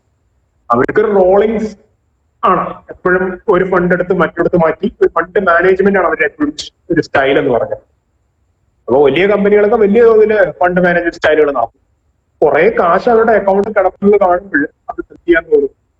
അവര് വേണ്ടാത്ത രീതിയിലൊക്കെ പ്രവർത്തിക്കാൻ തോന്നുന്ന സാഹചര്യങ്ങളൊക്കെ മുമ്പ് ഉണ്ടായിട്ടുണ്ട്. പല കമ്പനികളും അങ്ങനെ ഇൻവെസ്റ്റേഴ്സിന്റെ ഫണ്ട് എടുത്തിട്ട് മിസ്അപ്രോപ്രിയേറ്റ് ചെയ്തിട്ടുള്ള പല കാര്യങ്ങളും ഉണ്ടായിട്ടുണ്ട്. അപ്പൊ സ്റ്റോക്ക് മാർക്കറ്റ് റെഗുലേറ്റർ ആയിട്ടുള്ള സെബി തീരുമാനിച്ചു അങ്ങനെ ഇൻവെസ്റ്ററുടെ ചെലവില് കമ്പനി നന്നാവണ്ട. അതായത് ഇൻവെസ്റ്റർമാർ കഷ്ടപ്പെട്ട് സമ്പാദിച്ച കാശ് അവർക്ക് ഷെയറും കൊടുക്കില്ല, എന്നാൽ അവരെ കാശ് എടുത്തിട്ട് കമ്പനികൾ ഡൈവേർട്ട് ചെയ്യുന്ന കാര്യം ഉണ്ടാവും എന്ന് സെബി മനസ്സിലാക്കിയപ്പോൾ പുതിയ സാങ്കേതികവിദ്യ കൊണ്ടുവന്നു. അതിന്റെ പേരാണ് അസ്ബ, അപ്ലിക്കേഷൻ സപ്പോർട്ടഡ് ബൈ ബ്ലോക്ക്ഡ് എമോ. ഇതിൽ എങ്ങനെയാണ് ഈ സംവിധാനം എന്ന് ചോദിച്ചാൽ, നമുക്കിപ്പോ ഷെയറിന് അപേക്ഷിക്കണമെങ്കിൽ, ഇപ്പൊ 100 ഷെയറിന് അപേക്ഷിക്കണമെങ്കിൽ അതിന്റെ പ്രൈസ് ആദ്യമേ ഫിക്സ് ആയിട്ടുണ്ടാവില്ല. അപ്പൊ ഒരു പ്രൈസ് ബാൻഡ് ഉണ്ടാവും. ഫോർ എക്സാമ്പിൾ 95 രൂപ ടു 100, 95 100 എന്നൊരു ബാൻഡ് ഉണ്ടെങ്കിൽ ഇപ്പൊ 100 രൂപയിലാണ് നമ്മൾ അപേക്ഷിക്കാൻ തീരുമാനിച്ചത്. രൂപയ്ക്ക് വാങ്ങാൻ നമ്മൾ സന്നദ്ധനാണെങ്കിൽ ഇപ്പൊ 100 ഷെയർ ആണ് നമ്മൾ അപേക്ഷിക്കാൻ പോകുന്നതെങ്കിൽ 100 × 10,000 രൂപ നമ്മൾ എവിടെ നമ്മുടെ സേവിങ്സ് ബാങ്ക് അക്കൗണ്ടിൽ ബ്ലോക്ക് ചെയ്തിടണം. അതിനുള്ളൊരു ഫെസിലിറ്റി ഉണ്ട്. നമ്മളുടെ ബാങ്ക് അക്കൗണ്ടിൽ ബ്ലോക്ക് ചെയ്തിടാനുള്ള ഒരു ഫെസിലിറ്റി ഉണ്ട്. എന്നിട്ട് ആ ഫണ്ട് ബ്ലോക്ക് ചെയ്തിട്ട് നമുക്ക് എന്ത് ചെയ്യാം, ഈ ഷെയറിന്റെ അപേക്ഷയിൽ അത് കാര്യം കാണിച്ചാൽ ഈ അപേക്ഷയുടെ കൂടെ നമ്മൾ 10,000 രൂപ ഈ ഒരു പർപ്പസിന് വേണ്ടി ബ്ലോക്ക് ചെയ്തിട്ടുണ്ട് എന്ന് പറഞ്ഞിട്ടാണ് നമ്മൾ എന്ത് ചെയ്യുന്നത്, അപേക്ഷ ഓൺലൈനായിട്ട് സ്റ്റോക്കിന് അല്ലെങ്കിൽ ഷെയറിന് IPO നമ്മൾ അപ്ലൈ ചെയ്യും. അപ്പൊ ഇനി എന്താണ് സംഭവിക്കുക? ഇഷ്യൂ നടക്കുകയാണ്. അലോട്ട്മെന്റ് ഉണ്ടോ ഇല്ലയോ നോക്കാം. കുറച്ചു കാലങ്ങൾക്ക് ശേഷം നമുക്ക് ഷെയർ തരാൻ ഇല്ല എന്ന് പറഞ്ഞു. അപ്പൊ ബ്ലോക്ക് ചെയ്തിട്ട് നമ്മളുടെ പൈസ നമ്മളുടെ സേവിങ്സ് ബാങ്ക് അക്കൗണ്ടിൽ തന്നെയാണ് കിടപ്പുള്ളത്. കമ്പനിയുടെ അക്കൗണ്ടിലോട്ടൊന്നും പോവില്ല. നമ്മളുടെ സേവിങ്സ് ബാങ്ക് അക്കൗണ്ടിൽ ആ പൈസ എവിടെ ഉണ്ടാവും നമുക്കത് കാണുകയും ചെയ്യാം. പക്ഷെ നമുക്ക് ട്രാൻസാക്ട് ചെയ്യാൻ പറ്റില്ല. കാരണം എന്താണ്, അത് ഫ്രീസ് ചെയ്തിട്ടിരിക്കുക, ബ്ലോക്ക് ചെയ്തിട്ടിരിക്കുകയാണ്. അപ്പൊ ആ ഫ്രീസ് ചെയ്തിട്ടുള്ളത് കൊണ്ട് നമ്മൾ തന്നെ ഫ്രീസ് ചെയ്തിട്ടതാണ്. എന്തിനാണ് നമ്മൾ ഫ്രീസ് ചെയ്തിട്ടുള്ളത്? ആ കമ്പനിയുടെ ഷെയറിന് അപ്ലൈ ചെയ്തുകൊണ്ടാണ്. ആ പൈസയാണ്. അപ്പൊ കമ്പനിയുടെ ഇഷ്യൂ കഴിഞ്ഞു. ഉദാഹരണമായിട്ട് നമുക്ക് ഒരു ഷെയറും അലോട്ട് ചെയ്യാൻ കമ്പനിക്ക് പറ്റുന്നില്ല എന്നുണ്ടെങ്കിൽ നമ്മൾ ബ്ലോക്ക് ചെയ്തിട്ട പൈസ അവിടുന്ന് റിലീസ് ആവും. പിന്നെ നമുക്ക് സാധാരണ രീതിയിൽ ആ 10,000 രൂപ നമ്മൾ ഇഷ്ടം പോലെ ഉപയോഗിക്കാം. അല്ലെങ്കിൽ ഫോർ എക്സാമ്പിൾ കമ്പനിയുടെ 100 ഷെയറിന് അപേക്ഷിച്ച് നമുക്ക് 10 ഷെയർ തരാൻ കമ്പനി തീരുമാനിച്ചു. അപ്പൊ 10 ഷെയറിനാണെങ്കിൽ 10 × 100 1000 രൂപയാണ് നമുക്ക് ആവശ്യം. അപ്പൊ നമ്മളുടെ അക്കൗണ്ടിൽ 10,000 രൂപ ബ്ലോക്ക് ചെയ്തിട്ട് വെച്ചിട്ട് കൊടുത്തിട്ടുണ്ടല്ലോ. അപ്പൊ 10,000-ൽ നിന്ന് 1000 രൂപ അവരെടുത്ത് ബാക്കി 9,000 രൂപ നമുക്ക് നമ്മളുടെ അക്കൗണ്ടിൽ പിന്നെ പഴയ പോലെ ഉപയോഗിക്കാം. ₹1000 കമ്പനിയിലോട്ട് കമ്പനി കൊണ്ടുപോകും. കാരണം 10 ഷെയർ നമുക്ക് തരുന്നതിനുള്ള വില മാത്രം ആ ബ്ലോക്ക് ചെയ്തിട്ട് എമൗണ്ട്. അപ്പൊ ഇതൊന്ന് ആലോചിച്ച് നോക്കൂ. അതുകൊണ്ടുള്ള ഏറ്റവും വലിയ ബെനിഫിഷ്യറി ആരാണ്? സാധാരണ നിക്ഷേപകനാണ്. കാരണം എന്താണ്? അവന്റെ പൈസ അവന്റെ അനുമതി ഇല്ലാണ്ട് അവന്റെ അക്കൗണ്ടിൽ നിന്ന് പോകുന്നില്ല. കൂടാതെ ബാങ്കിൽ കിടക്കുന്ന പൈസയ്ക്ക് savings bank interest rate mark തന്നെ കിട്ടുന്നുണ്ട്. ഈ പറയുന്ന നമ്മളുടെ ഇൻവെസ്റ്റർക്ക് തന്നെ കിട്ടുന്നുണ്ട്. എല്ലാം കൊണ്ടും ഇൻവെസ്റ്ററെ സംബന്ധിച്ചിടത്തോളം വളരെ ബെനിഫിഷ്യൽ ആയിട്ടുള്ള ഈ ആക്ഷനാണ് അസ്ബ വഴിയുള്ള ഈ ഒരു സംവിധാനം. ആ രീതിയിലൂടെയാണ് ഇന്നിപ്പോ ഈ ഒരു പ്രോസസ്സ് നടക്കുന്നത്. അതിപ്പോ പല രീതിയിൽ അസ്ബ ചെയ്യുന്നുണ്ട്. അതിന്റെ ഒരു രീതികൾ ഞാൻ വളരെ ഡീറ്റെയിൽ ആയിട്ട് പറഞ്ഞുതരാം. പിന്നെ റൈറ്റ്സ് ഓഫ് ഷെയർ ഹോൾഡർ ഞാൻ വീണ്ടും എക്സ്പ്ലെയിൻ ചെയ്യുന്നില്ല, കഴിഞ്ഞ ക്ലാസ്സുകളിലൊക്കെ നമ്മൾ പറഞ്ഞ പോയിന്റ് ആണ്. പക്ഷെ റെസ്പോൺസിബിലിറ്റീസ് ഓഫ് ഷെയർ ഹോൾഡർ വളരെ വ്യക്തമായിട്ട് മനസ്സിലാക്കണം. നമുക്ക് അവകാശങ്ങളുള്ള പോലെ തന്നെ ഉത്തരവാദിത്തങ്ങളുണ്ട്. എന്താണ് ഒരു ഷെയർ ഹോൾഡറുടെ ഉത്തരവാദിത്തം? ഒന്ന്, ആനുവൽ റിപ്പോർട്ട് വായിക്കണം. ആനുവൽ റിപ്പോർട്ട് എന്ന് പറഞ്ഞാൽ ഒരു കമ്പനിയുടെ വാർഷിക പ്രവർത്തന ഫലത്തിന്റെ ഭാഗമായിട്ട് കമ്പനി പുറത്തുവിടുന്ന റിപ്പോർട്ടാണ്. ആ റിപ്പോർട്ട് ആർക്കാണ് കിട്ടുക? ആ കമ്പനിയുടെ ഷെയർ ഹോൾഡർമാർക്കാണ് കിട്ടുക. അത് നമ്മളുടെ ഇമെയിലിൽ അവർ അയച്ചു തരും. പണ്ടൊക്കെ ഫിസിക്കൽ കോപ്പി അയച്ചു തരുമായിരുന്നു, ഇപ്പൊ ഇമെയിലിൽ അയച്ചു തരുന്ന രീതിയാണ് ഉള്ളത്. അപ്പൊ അത് കമ്പനിയുടെ വെബ്സൈറ്റിലും സ്റ്റോക്ക് എക്സ്ചേഞ്ചിലും ഒക്കെ ഉണ്ട്. അതിപ്പോ അല്ലാതെ നമുക്ക് ഷെയർ ഹോൾഡർ അല്ലാതെ വ്യക്തിക്ക് വായിക്കാൻ കിട്ടുമോ ചോദിച്ചാൽ കിട്ടും. അത് കമ്പനിയുടെ വെബ്സൈറ്റിൽ പോയാൽ നമുക്ക് കിട്ടും, അല്ലെങ്കിൽ സ്റ്റോക്ക് എക്സ്ചേഞ്ചുകളിൽ നിന്നൊക്കെ നമുക്ക് ഡൗൺലോഡ് ചെയ്യാൻ. അപ്പൊ അതിനകത്ത് കമ്പനിയുടെ മീറ്റിംഗിന്റെ നോട്ടീസും കമ്പനിയുടെ MD മാനേജിംഗ് ഡയറക്ടർ ആ കമ്പനിയുടെ കുറിച്ച് അവർക്കുള്ള വിലയിരുത്തൽ എന്താണ്, ഓഡിറ്റർമാരെ കമ്പനിയെ കുറിച്ച് പറയുന്നത് എന്താണ്, കമ്പനിയുടെ എല്ലാ കാര്യങ്ങളെ കുറിച്ചും ആനുവൽ റിപ്പോർട്ട് വളരെ വ്യക്തമായിട്ട് പറഞ്ഞു. സാമ്പത്തിക പെർഫോമൻസ്, കമ്പനിയുടെ ഇപ്പൊ കമ്പനി നേരിട്ടുകൊണ്ടിരിക്കുന്ന വെല്ലുവിളികൾ എന്തൊക്കെയാണ്, കമ്പനിയുടെ ഫ്യൂച്ചർ എന്തൊക്കെയാണ്, കമ്പനിയിലേക്കാണ് പ്രവർത്തനം നടത്തിക്കൊണ്ടിരിക്കുന്നത്, ഇത്തരം കാര്യങ്ങളൊക്കെ കമ്പനി വളരെ വ്യക്തമായിട്ട്. പലപ്പോഴും ഇപ്പോഴത്തെ ഒരു ആനുവൽ റിപ്പോർട്ടുകൾ പലതും നോക്കുമ്പോൾ കോവിഡ് കാലഘട്ടത്തെ എങ്ങനെയാണ് അവർ മാനേജ് ചെയ്തത്, അല്ലെങ്കിൽ ഇനി ഇങ്ങനെയുള്ള പാൻഡമിക് സിറ്റുവേഷനിൽ നമ്മളുടെ കമ്പനികൾ എങ്ങനെ മുന്നോട്ട് പോകും എന്നുള്ള ഒരു കാര്യം ഞാൻ വളരെ സീരിയസ് ആയിട്ട് നോക്കാറുണ്ട്. അപ്പൊ എന്തിനാണ് ആനുവൽ റിപ്പോർട്ട് അത് കാണുന്നത് വെച്ച് കഴിഞ്ഞാൽ ഇപ്പൊ നമ്മൾ ജീവിച്ചുകൊണ്ടിരിക്കുന്ന അങ്ങനെ സിറ്റുവേഷനിലാണ്.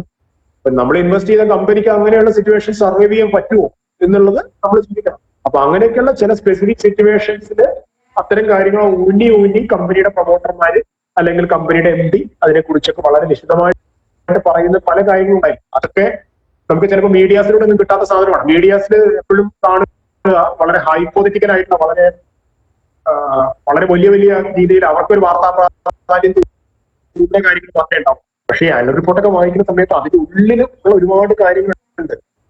അതൊക്കെ നമുക്ക് ഈ മീഡിയയിൽ കാണുന്ന വളരെ വക്രീകരിച്ച വാർത്തകളൊന്നും ആവില്ല ചിലപ്പോൾ. അതിനെക്കാട്ടും കൂടുതൽ അതിന്റെ ഉള്ളിലുള്ള കുറെ വശങ്ങൾ നമുക്ക് കാര്യങ്ങൾ മനസ്സിലാക്കാൻ പറ്റും. അപ്പൊ അത് ഇൻഫോംഡ് ആയിട്ടുള്ള ഇൻവെസ്റ്റർ ചെയ്യേണ്ട കാര്യമാണ്. ആനുവൽ റിപ്പോർട്ട് വായിക്കുക, അത് റെസ്പോൺസിബിലിറ്റിയാണ്. പിന്നെ സ്റ്റോക്ക് എക്സ്ചേഞ്ചിന്റെ വെബ്സൈറ്റ് ഒക്കെ കൃത്യമായിട്ട് നോക്കുക, അതിനകത്ത് ഒരുപാട് ഇൻഫോർമേഷൻസ് നമുക്ക് ലഭ്യമാണ്. ഇനി IPOക്ക് അപേക്ഷിക്കുന്നതിന് മുമ്പ് നമ്മൾ ചെയ്യേണ്ടതായിട്ടുള്ള ഒരു പ്രീ ആപ്ലിക്കേഷൻ അനാലിസിസ് നടത്തണം. പ്രീ ആപ്ലിക്കേഷൻ അനാലിസിസ് ഇല്ലാണ്ട് പോയതിന്റെ അനുഭവങ്ങളൊക്കെ പല നിക്ഷേപകർക്കും ഉണ്ടായിട്ടുണ്ട്. ഇപ്പൊ ഞാനിപ്പോ ഒരു കഴിഞ്ഞ 5-6 മാസമായിട്ട് ഈ സെബിയുടെ ട്രാൻസാക്ഷൻ ചെയ്യുന്നു അറിയാം. ഒരുപാട് നിക്ഷേപകർ അവരെ IPO വരുന്ന സമയത്ത് പലപ്പോഴും പല സംശയങ്ങളും ചോദിച്ചിട്ട് കോണ്ടാക്ട് ചെയ്യാറുണ്ട്. ഇപ്പോൾ എനിക്കൊരു അഡ്വൈസ് കൊടുക്കാൻ പറ്റില്ലെങ്കിൽ കൂടി ഞാൻ പറയാറുള്ള പ്രധാനപ്പെട്ട പോയിന്റ്സ് ഈ പറയുന്ന കാര്യങ്ങളെ കോൺസെൻട്രേറ്റ് ചെയ്തിട്ടാവാറുണ്ട്. എനിക്കും ബിസിനസ്സുകൾ പഠിക്കാൻ ഭയങ്കര താല്പര്യമുള്ള വ്യക്തിയാണ്. അപ്പോ ഞാനും കൂടുതൽ ബിസിനസ്സുകളെ ശ്രദ്ധിക്കാറുണ്ട്. അപ്പൊ എന്തൊക്കെയാണ് നമ്മൾ അതിനകത്ത് ഏറ്റവും കൂടുതൽ ശ്രദ്ധിക്കേണ്ടത്? ഏറ്റവും കൂടുതൽ നന്നായിട്ട് പഠിക്കുമ്പോൾ ഒരു കമ്പനിയുടെ പുതിയ IPO വരുമ്പോൾ നമ്മൾ എപ്പോഴും ശ്രദ്ധിക്കേണ്ട പ്രധാനപ്പെട്ട ഫസ്റ്റ് ആൻഡ് ഫോർമോസ്റ്റ് പോയിന്റ്, നിങ്ങൾ ഒരിക്കലും റൂമേഴ്സിന്റെ പുറകെ പോകരുത് എന്നുള്ളത് തന്നെയാണ്. എന്ന് പറഞ്ഞാൽ കിംവദന്തികളുടെ പുറകെ പോകരുത്.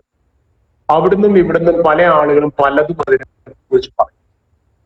ചിലർ നന്നായിട്ട് പറയും, ചിലർ വളരെ മോശമായിട്ട് പറയും. അതൊക്കെ അതിന്റെ വഴിക്ക് വിട്ടേക്കും.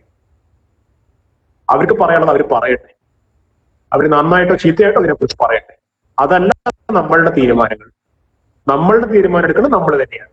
അപ്പൊ നമ്മൾ ഡിസിഷൻ മേക്കർ ആവുമ്പോൾ നമ്മൾ ഈ റൂമേഴ്സിനെ ഒന്നും വലിയ തോതിൽ വക വെക്കേണ്ട എന്നുള്ളതാണ് എന്റെ ഒരു വ്യക്തിപരമായിട്ടുള്ള അഭിപ്രായം. പിന്നെ നമുക്ക് എത്രത്തോളം റിസ്ക് എടുക്കാൻ പറ്റും, നമ്മളുടെ ഇൻവെസ്റ്റ്മെന്റ് ലക്ഷ്യം എന്താണ്, ഇത് ആർക്കാണ് ഏറ്റവും നന്നായിട്ട് അറിയാൻ ചോദിച്ചു കഴിഞ്ഞാൽ അത് നമുക്ക് മാത്രമാണ്. ആ പറയുന്ന വ്യക്തി അദ്ദേഹത്തിന്റെ ഒരു പാരാമീറ്റേഴ്സ് വെച്ചിട്ടായിരിക്കും സംസാരിക്കുന്നുണ്ടാവുക. ആ പാരാമീറ്റേഴ്സ് വെച്ച് നമ്മളെ അളക്കാൻ പോയി കഴിഞ്ഞാൽ നമ്മളും അയാൾ തുല്യരല്ല. അദ്ദേഹത്തിന്റെ കയ്യിൽ ഇഷ്ടം പോലെ പൈസ ഉണ്ടാവും ചിലപ്പോ. അദ്ദേഹത്തിന് വളരെ ലോങ് ടൈം ഫ്രെയിമിലുള്ള ഒരു മാർക്കറ്റ് വ്യൂ ആയിരിക്കും ചിലപ്പോൾ ഉണ്ടാവുക. നമുക്ക് ചിലപ്പോൾ ഒരു ഷോർട്ട് ടൈം ഫ്രെയിമിലുള്ള വ്യൂ ആണ്, വളരെ കുറച്ചൊരു ക്യാപിറ്റൽ മാത്രമേ നമ്മളുടെ കയ്യിൽ. അപ്പൊ അങ്ങനെ വരുമ്പോൾ നമ്മൾ അദ്ദേഹം ചെയ്യുന്ന പോലെ കാര്യങ്ങൾ ചെയ്തു കഴിഞ്ഞാൽ പ്രശ്നമാണ്. അപ്പൊ നമ്മൾ അങ്ങനെ ചെയ്യേണ്ട. നമുക്ക് മനസ്സിലാക്കാൻ പറ്റുന്ന കുറെ കാര്യങ്ങൾ അതെന്തൊക്കെയാണ്? ഒന്നാമത്തത് പ്രോഡക്റ്റ്. ഈ കമ്പനി ഇപ്പൊ IPO കൊണ്ടുവരാൻ പോണ കമ്പനിയുടെ പ്രോഡക്റ്റ് എന്താ, അല്ലെങ്കിൽ അവരുടെ പ്ലാന്റ് എവിടെയാണ്, എന്താണ് അവർക്ക് ആ കമ്പനിയുടെ പ്രൈസ് ഫിക്സ് ചെയ്യുമ്പോൾ അവർക്ക് വേണ്ടത്ര ശക്തി ഉണ്ടോ എന്നുള്ളത്. അപ്പൊ ഏറ്റവും ഫസ്റ്റ് ആൻഡ് ഫോർമോസ്റ്റ് കാര്യമാണ് നമ്മൾ ഇൻവെസ്റ്റ് ചെയ്യാൻ പോണ കമ്പനി ഉണ്ടാക്കുന്ന ഉൽപ്പന്നം എന്താണ് അത് നമുക്ക് മനസ്സിലാവണം. ആ ഉണ്ടാക്കുന്ന ഉൽപ്പന്നം എന്താണെന്നുള്ളൊരു ധാരണ നമുക്ക് ഇല്ല എന്നുണ്ടെങ്കിൽ പിന്നെ എന്തിനാ നമ്മളെ കമ്പനി വാങ്ങണം തന്നെയാണ് ചോദ്യം. ഉദാഹരണമായിട്ട് പറയുകയാണെങ്കിൽ ഒരു കമ്പനിയുടെ പേര് റിലയൻസ് എന്ന് പറയുന്ന കമ്പനി എന്ത് ഉൽപ്പന്നമാണ് ഉണ്ടാക്കുന്നത് ചോദിച്ചു കഴിഞ്ഞാൽ അവർക്ക് മൾട്ടിപ്പിൾ ഉൽപ്പന്നങ്ങളാണ്. ഒരു ഉൽപ്പന്നം മാത്രമല്ല ഉള്ളത്. അവർക്ക് ടെലികമ്മ്യൂണിക്കേഷൻ ഉണ്ട്, പെട്രോ കെമിക്കൽസ് ഉണ്ട്, അവർക്ക് ഇപ്പോ റീറ്റെയിൽ രംഗത്തുണ്ട്, അങ്ങനെ വ്യത്യസ്ത ഫീൽഡിൽ അവരുണ്ട്. അപ്പൊ നമുക്ക് അവരുടെ പ്രോഡക്റ്റിനെ കുറിച്ച് ഡൗട്ട്സ് ഒന്നുമില്ല. ഇഷ്ടംപോലെ പ്രോഡക്ട്സ് അവർക്ക് ഉണ്ട്. അതിനൊക്കെ ഓരോ മേഖലയിൽ അവർ അഗ്രഗണ്യന്മാരാണെന്ന് നമുക്ക് അറിയാം. അപ്പൊ വളരെ ക്ലാരിറ്റി ഉണ്ട് അവരുടെ ബിസിനസ്സിൽ. അങ്ങനെയുള്ള ഒരു ക്ലാരിറ്റി ഈ പറയുന്ന പുതിയ IPO കൊണ്ടുവരാൻ പോകുന്ന കമ്പനി ഉണ്ടാവും. അവരെന്ത് പ്രൊഡക്റ്റാ വിൽക്കണമെന്ന് ചോദിച്ചു കഴിഞ്ഞാൽ ആ പറയുന്ന പ്രൊഡക്റ്റ് 4 ആൾക്കാർ വാങ്ങുന്ന പ്രൊഡക്റ്റ് ആവണം. ഇത് 4 ആൾക്കാർ വാങ്ങാത്ത പ്രൊഡക്റ്റും നമുക്ക് ഈ പറയുന്ന പ്രോഡക്റ്റ് എന്താന്ന് പോലും മനസ്സിലാവില്ല. ചില ആൾക്കാർ ചെയ്യുന്ന പണി കാണാറ് ചില ഓട്ടോമോട്ടീവ് ആയിട്ടുള്ള എഞ്ചിനീയറിംഗ് പ്രോഡക്ട്സിന്റെ ഒക്കെ IPO കയറി ഇൻവെസ്റ്റ് ചെയ്യുന്നതാണ്. അപ്പോൾ ഞാൻ ചോദിക്കാറുള്ളൊരു കാര്യമാണ്, സാറിന് എന്താണ് ഈ പ്രോഡക്റ്റ് എന്ന് അറിയും? സാർ എന്ത് പ്രോഡക്റ്റ് ആണ് അവർ ഉണ്ടാക്കുന്നത് സാറിന് അറിയും? ഇല്ല, എനിക്ക് അതിനെ കുറിച്ചുള്ള സാങ്കേതിക ധാരണയൊന്നുമില്ല, പക്ഷെ ആ പ്രോഡക്റ്റ് നല്ല ഡിമാൻഡുള്ളത് ഞാൻ കേട്ടിട്ടുണ്ട് എന്ന് പറയും. അപ്പൊ ഒന്ന് ആലോചിച്ച് നോക്കൂ, ആ പ്രോഡക്റ്റ് എന്ത് ഉൽപ്പന്നം ഉണ്ടാക്കുന്ന കമ്പനിയാണെന്നുള്ള ഒരു വ്യക്തമായ ധാരണ പോലും ഇല്ലാണ്ട് അതിനകത്ത് ഇൻവെസ്റ്റ് ചെയ്യാൻ പോകുന്നത്. അപ്പൊ അതിന്റെ വരുമാനങ്ങളെ കുറിച്ച് ആ നിക്ഷേപം തന്നെയാണ് അറിയേണ്ടത്. ആ കമ്പനിയുടെ പ്ലാന്റ് എവിടെയാണ് കിടക്കുന്നത്, അവരെവിടെയാണ് അവരുടെ പ്ലാന്റ് ഉദ്ദേശിക്കുന്നത്, സ്ഥാപിക്കാൻ ഉദ്ദേശിക്കുന്നത്. കമ്പനിക്ക് പ്രൈസിംഗ് പവർ ഉണ്ടോ? പ്രൈസിംഗ് പവർ ഉണ്ടോ എന്ന് ചോദിച്ചു കഴിഞ്ഞാൽ കമ്പനി ഉണ്ടാക്കുന്ന ഉൽപ്പന്നങ്ങൾ ഏത് വിലയ്ക്ക് വിൽക്കണമെന്ന് ആ കമ്പനി തീരുമാനിച്ചാൽ ആ പ്രൈസ് ഫോളോ ചെയ്യുന്ന കസ്റ്റമേഴ്സ് ആണോ കൂടുതൽ? ഫോളോ ചെയ്യുക എന്ന് പറഞ്ഞു കഴിഞ്ഞാല്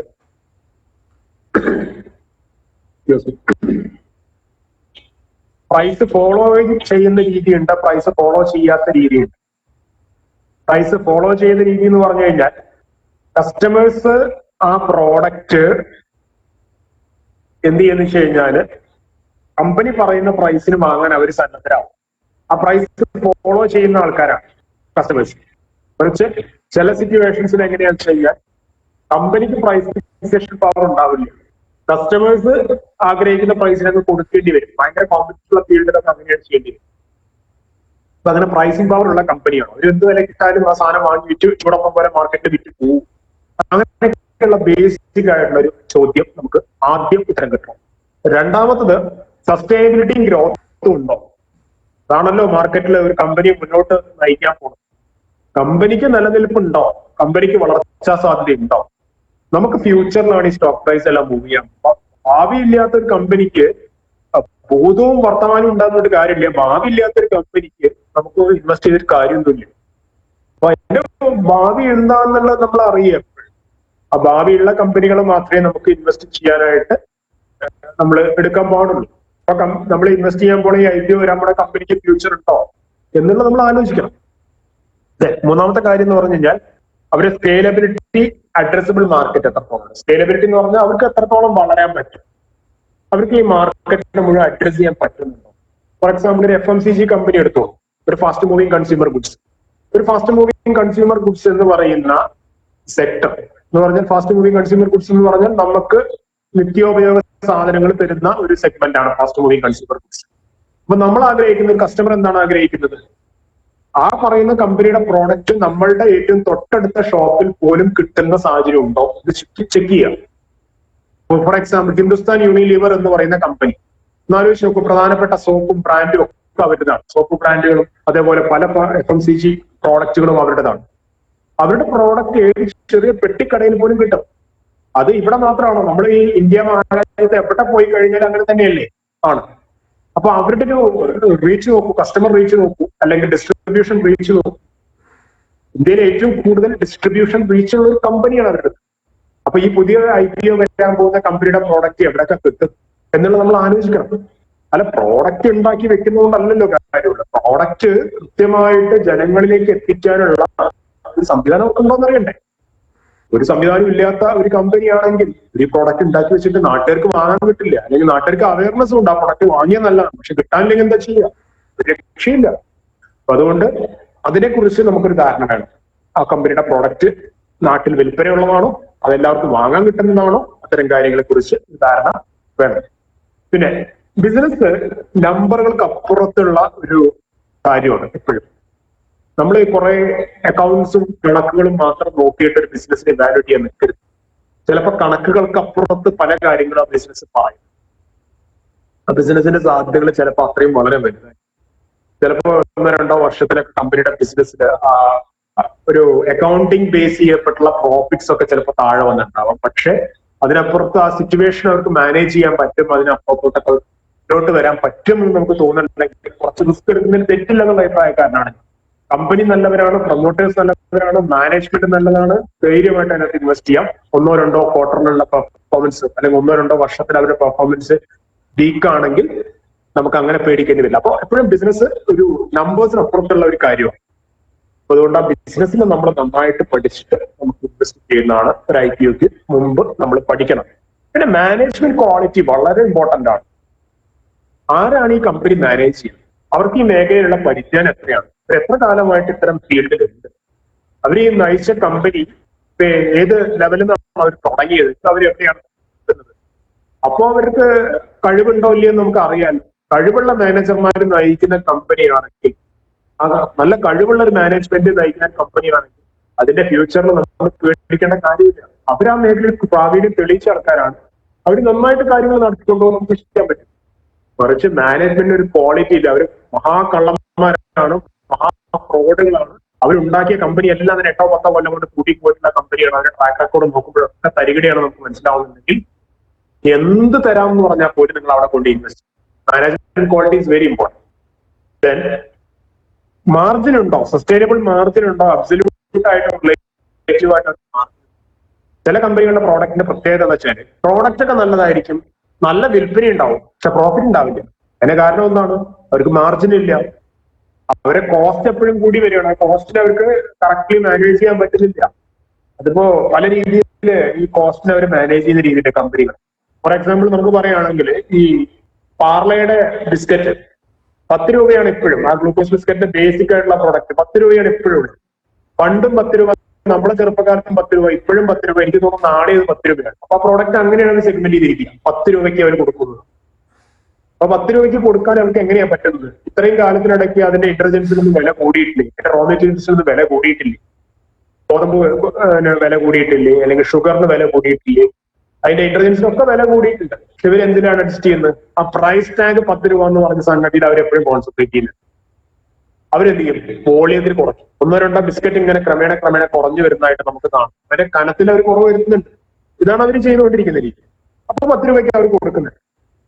അപ്പൊ അവരെ എന്ത് ചെയ്യുന്ന വെച്ച് കഴിഞ്ഞാല് ഒരു കമ്പനിയുടെ ഉൽപ്പന്നത്തിന് അവർക്ക് വിറ്റ് കഴിയുമ്പോൾ എത്ര പ്രോഫിറ്റ് ജനറേറ്റ് ചെയ്യാൻ പറ്റും? ഞാൻ പറയുന്നത് ഒരു കമ്പനിയുടെ ഉൽപ്പന്നത്തിന് 10 രൂപയുടെ ഒരു പ്രോഡക്റ്റ് എന്ന് പറഞ്ഞു കഴിഞ്ഞാൽ അത് ഉണ്ടാക്കാൻ ചിലപ്പോൾ 5 രൂപ ചെലവ് വരും. 5 രൂപ ചെലവ്. അത് വിൽക്കുന്ന സെല്ലേഴ്സിനൊക്കെ കൂടെ ചിലപ്പോൾ 2 രൂപ കമ്മീഷൻ കൊടുത്തു. ബാക്കി ടാക്സ് ഒരു 1.5 രൂപ ടാക്സ് കൊടുത്തു കഴിഞ്ഞാൽ ബാക്കി 1 രൂപ 1.5 രൂപയായിരിക്കും അത് ഉണ്ടാക്കുന്ന പ്രൊഡ്യൂസർക്ക് കിട്ടാൻ പോകുന്നത്. ഈ 1.5 രൂപയിൽ നിന്ന് പിന്നെയും പ്രൊഡ്യൂസർ വേറെ ആൾക്കാർക്ക് എന്തെങ്കിലും കൊടുക്കണം എന്ന് പറഞ്ഞു കഴിഞ്ഞാൽ കുറെ ഇൻസെന്റീവ് ഡിസ്കൗണ്ടും വേറെ പല രീതിയിൽ അവർക്ക് ചെലവാണെന്നുണ്ടെങ്കിൽ പിന്നെ എന്താണ് ഈ പ്രോഡക്റ്റ് ഉണ്ടാക്കി വിൽക്കുന്നത് അവർക്ക് കിട്ടുന്നത് എന്നുള്ള ചോദ്യം അവിടെ തന്നെ. അപ്പൊ എപ്പോഴും ആലോചിക്കുക, കമ്പനിക്ക് മാർജിൻ ഇല്ല, കമ്പനിക്ക് പ്രോഫിറ്റ് ഉണ്ടാക്കാൻ പ്രോഡക്റ്റിനോട് പറ്റില്ല എന്നുണ്ടെങ്കിൽ അതുകൊണ്ട് വലിയ കാര്യം ഉണ്ടാവില്ല എന്നാണ് മനസ്സിലാക്കുന്നത്. പിന്നെ സ്റ്റേക്ക് ഹോൾഡേഴ്സിന്റെ ബിഹേവിയറൽ പാറ്റേൺ ഒന്ന് ശ്രദ്ധിക്കണം. സ്റ്റേക്ക് ഹോൾഡേഴ്സ് എന്ന് പറഞ്ഞാൽ കമ്പനിയെ ചുറ്റിപ്പറ്റി നിൽക്കുന്ന ആൾക്കാരുടെയൊക്കെ സ്വഭാവം എന്താണെന്നുള്ളത് നല്ലതാണ്. എന്ന് പറഞ്ഞാൽ സ്റ്റേക്ക് ഹോൾഡർ എന്ന് പറഞ്ഞാൽ കമ്പനിയുടെ പ്രധാനപ്പെട്ട സ്റ്റേക്ക് ഹോൾഡേഴ്സ് അവരുടെ അഭിലാകാംക്ഷികളായിട്ടുള്ള കുറച്ച് ആൾക്കാർ. ഒന്ന് കമ്പനിയുടെ ബയേഴ്സ്, അവരുടെ സ്വഭാവം എന്താണ്? ബയേഴ്സ് എങ്ങനെയാണ്? കമ്പനിയുടെ പ്രൊഡക്റ്റിനൊക്കെ കാത്തു നിൽക്കുന്ന ബയേഴ്സ് ആണ്. കമ്പനിക്ക് സാധനങ്ങൾ സപ്ലൈ ചെയ്യുന്ന സപ്ലൈയേഴ്സ്, റോ മെറ്റീരിയൽ സപ്ലൈ ചെയ്യുന്ന സപ്ലൈയേഴ്സ്. ഈ സപ്ലൈയേഴ്സ് എപ്പോഴും സപ്ലൈ ചെയ്യുന്ന ആൾക്കാരാണോ അതോ ഈ സപ്ലയേഴ്സ് ഇടയ്ക്കിടയ്ക്ക് മെറ്റീരിയൽസിന്റെ പ്രൈസ് കുത്തനെ കൂട്ടുന്ന രീതിയാണ് ഉള്ളത്. അല്ലെങ്കിൽ കമ്പനിയുടെ ഡിസ്ട്രിബ്യൂട്ടേഴ്സിന്റെ സ്വഭാവം എന്താണ്? ഗവൺമെന്റ് ശ്രദ്ധിക്കേണ്ട കാര്യം, ഗവൺമെന്റ് ആക്ഷൻസ് ഈ കമ്പനിക്ക് അനുകൂലമായിട്ടാണോ പ്രതികൂലമായിട്ടാണോ വരാറുള്ളത്? അങ്ങനെയൊക്കെയുള്ള കുറെ അതിനുമായി ചുറ്റിപ്പറ്റി നിൽക്കുന്ന അതിന്റെ സ്റ്റേക്ക് ഹോൾഡേഴ്സുമായിട്ട് അല്ലെങ്കിൽ കമ്പനിക്കകത്തുള്ള എംപ്ലോയീസിന്റെ രീതി എന്താണ്? ആ എംപ്ലോയീസ് കമ്പനിയുടെ പ്രവർത്തനത്തിൽ സാറ്റിസ്ഫൈഡ് ആണോ? അവർ എപ്പോഴും പ്രശ്നങ്ങൾ ഉണ്ടാക്കുന്നുണ്ടോ? ഇത്തരം കാര്യങ്ങളെ കുറിച്ച് ശ്രദ്ധിക്കണം. അപ്പൊ ഇവരുടെയൊക്കെ സ്വഭാവ രീതി ആ കമ്പനിയുടെ ഭാവി വളർച്ചയൊക്കെ ബന്ധപ്പെട്ട് കിടക്കുന്നുണ്ട്. അപ്പൊ അത് ശ്രദ്ധിക്കണം. പിന്നെ കോർപ്പറേറ്റ് ഗവേണൻസ് നല്ലതല്ലാന്നുണ്ടെങ്കിൽ ഒരു കോർപ്പറേറ്റ് സ്ഥാപനം സുതാര്യമായിട്ട് എങ്ങനെ നടത്തിക്കൊണ്ടാണ് കോർപ്പറേറ്റ് ഗവേണൻസ് പാലിക്കുന്നത്. അത് ട്രാൻസ്പെറന്റ് അല്ലെങ്കിൽ കോർപ്പറേറ്റ് രംഗത്ത് ഭരണവീഴ്ച ഉണ്ടായി കഴിഞ്ഞാൽ കമ്പനിയിൽ വലിയ ഒരു ഷെയർ പ്രൈസ് താഴെ പോകാനുള്ള സാധ്യതയുണ്ട്. അതുകൊണ്ട് അത് ശ്രദ്ധിക്കണം.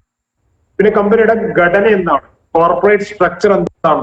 കോർപ്പറേറ്റ് സ്ട്രക്ചർ എന്ന് പറഞ്ഞാൽ ആ കമ്പനിയിൽ ആരൊക്കെയാണ് അതിന്റെ ടോപ്പിൽ വരുന്നത്, ആ കമ്പനിയിലെ അതിന്റെ മിഡിൽ ലെവലിൽ ആരൊക്കെയാണ് വരുന്നത്, അതിന്റെ ലോവർ ലെവലിൽ ആരൊക്കെയാണ് വരുന്നത്. ഇതിനൊരു ഘടനയുണ്ട്. ആ ഘടനയുടെ സവിശേഷത എന്താണെന്നുള്ളത് നമ്മൾ ശ്രദ്ധിക്കണം.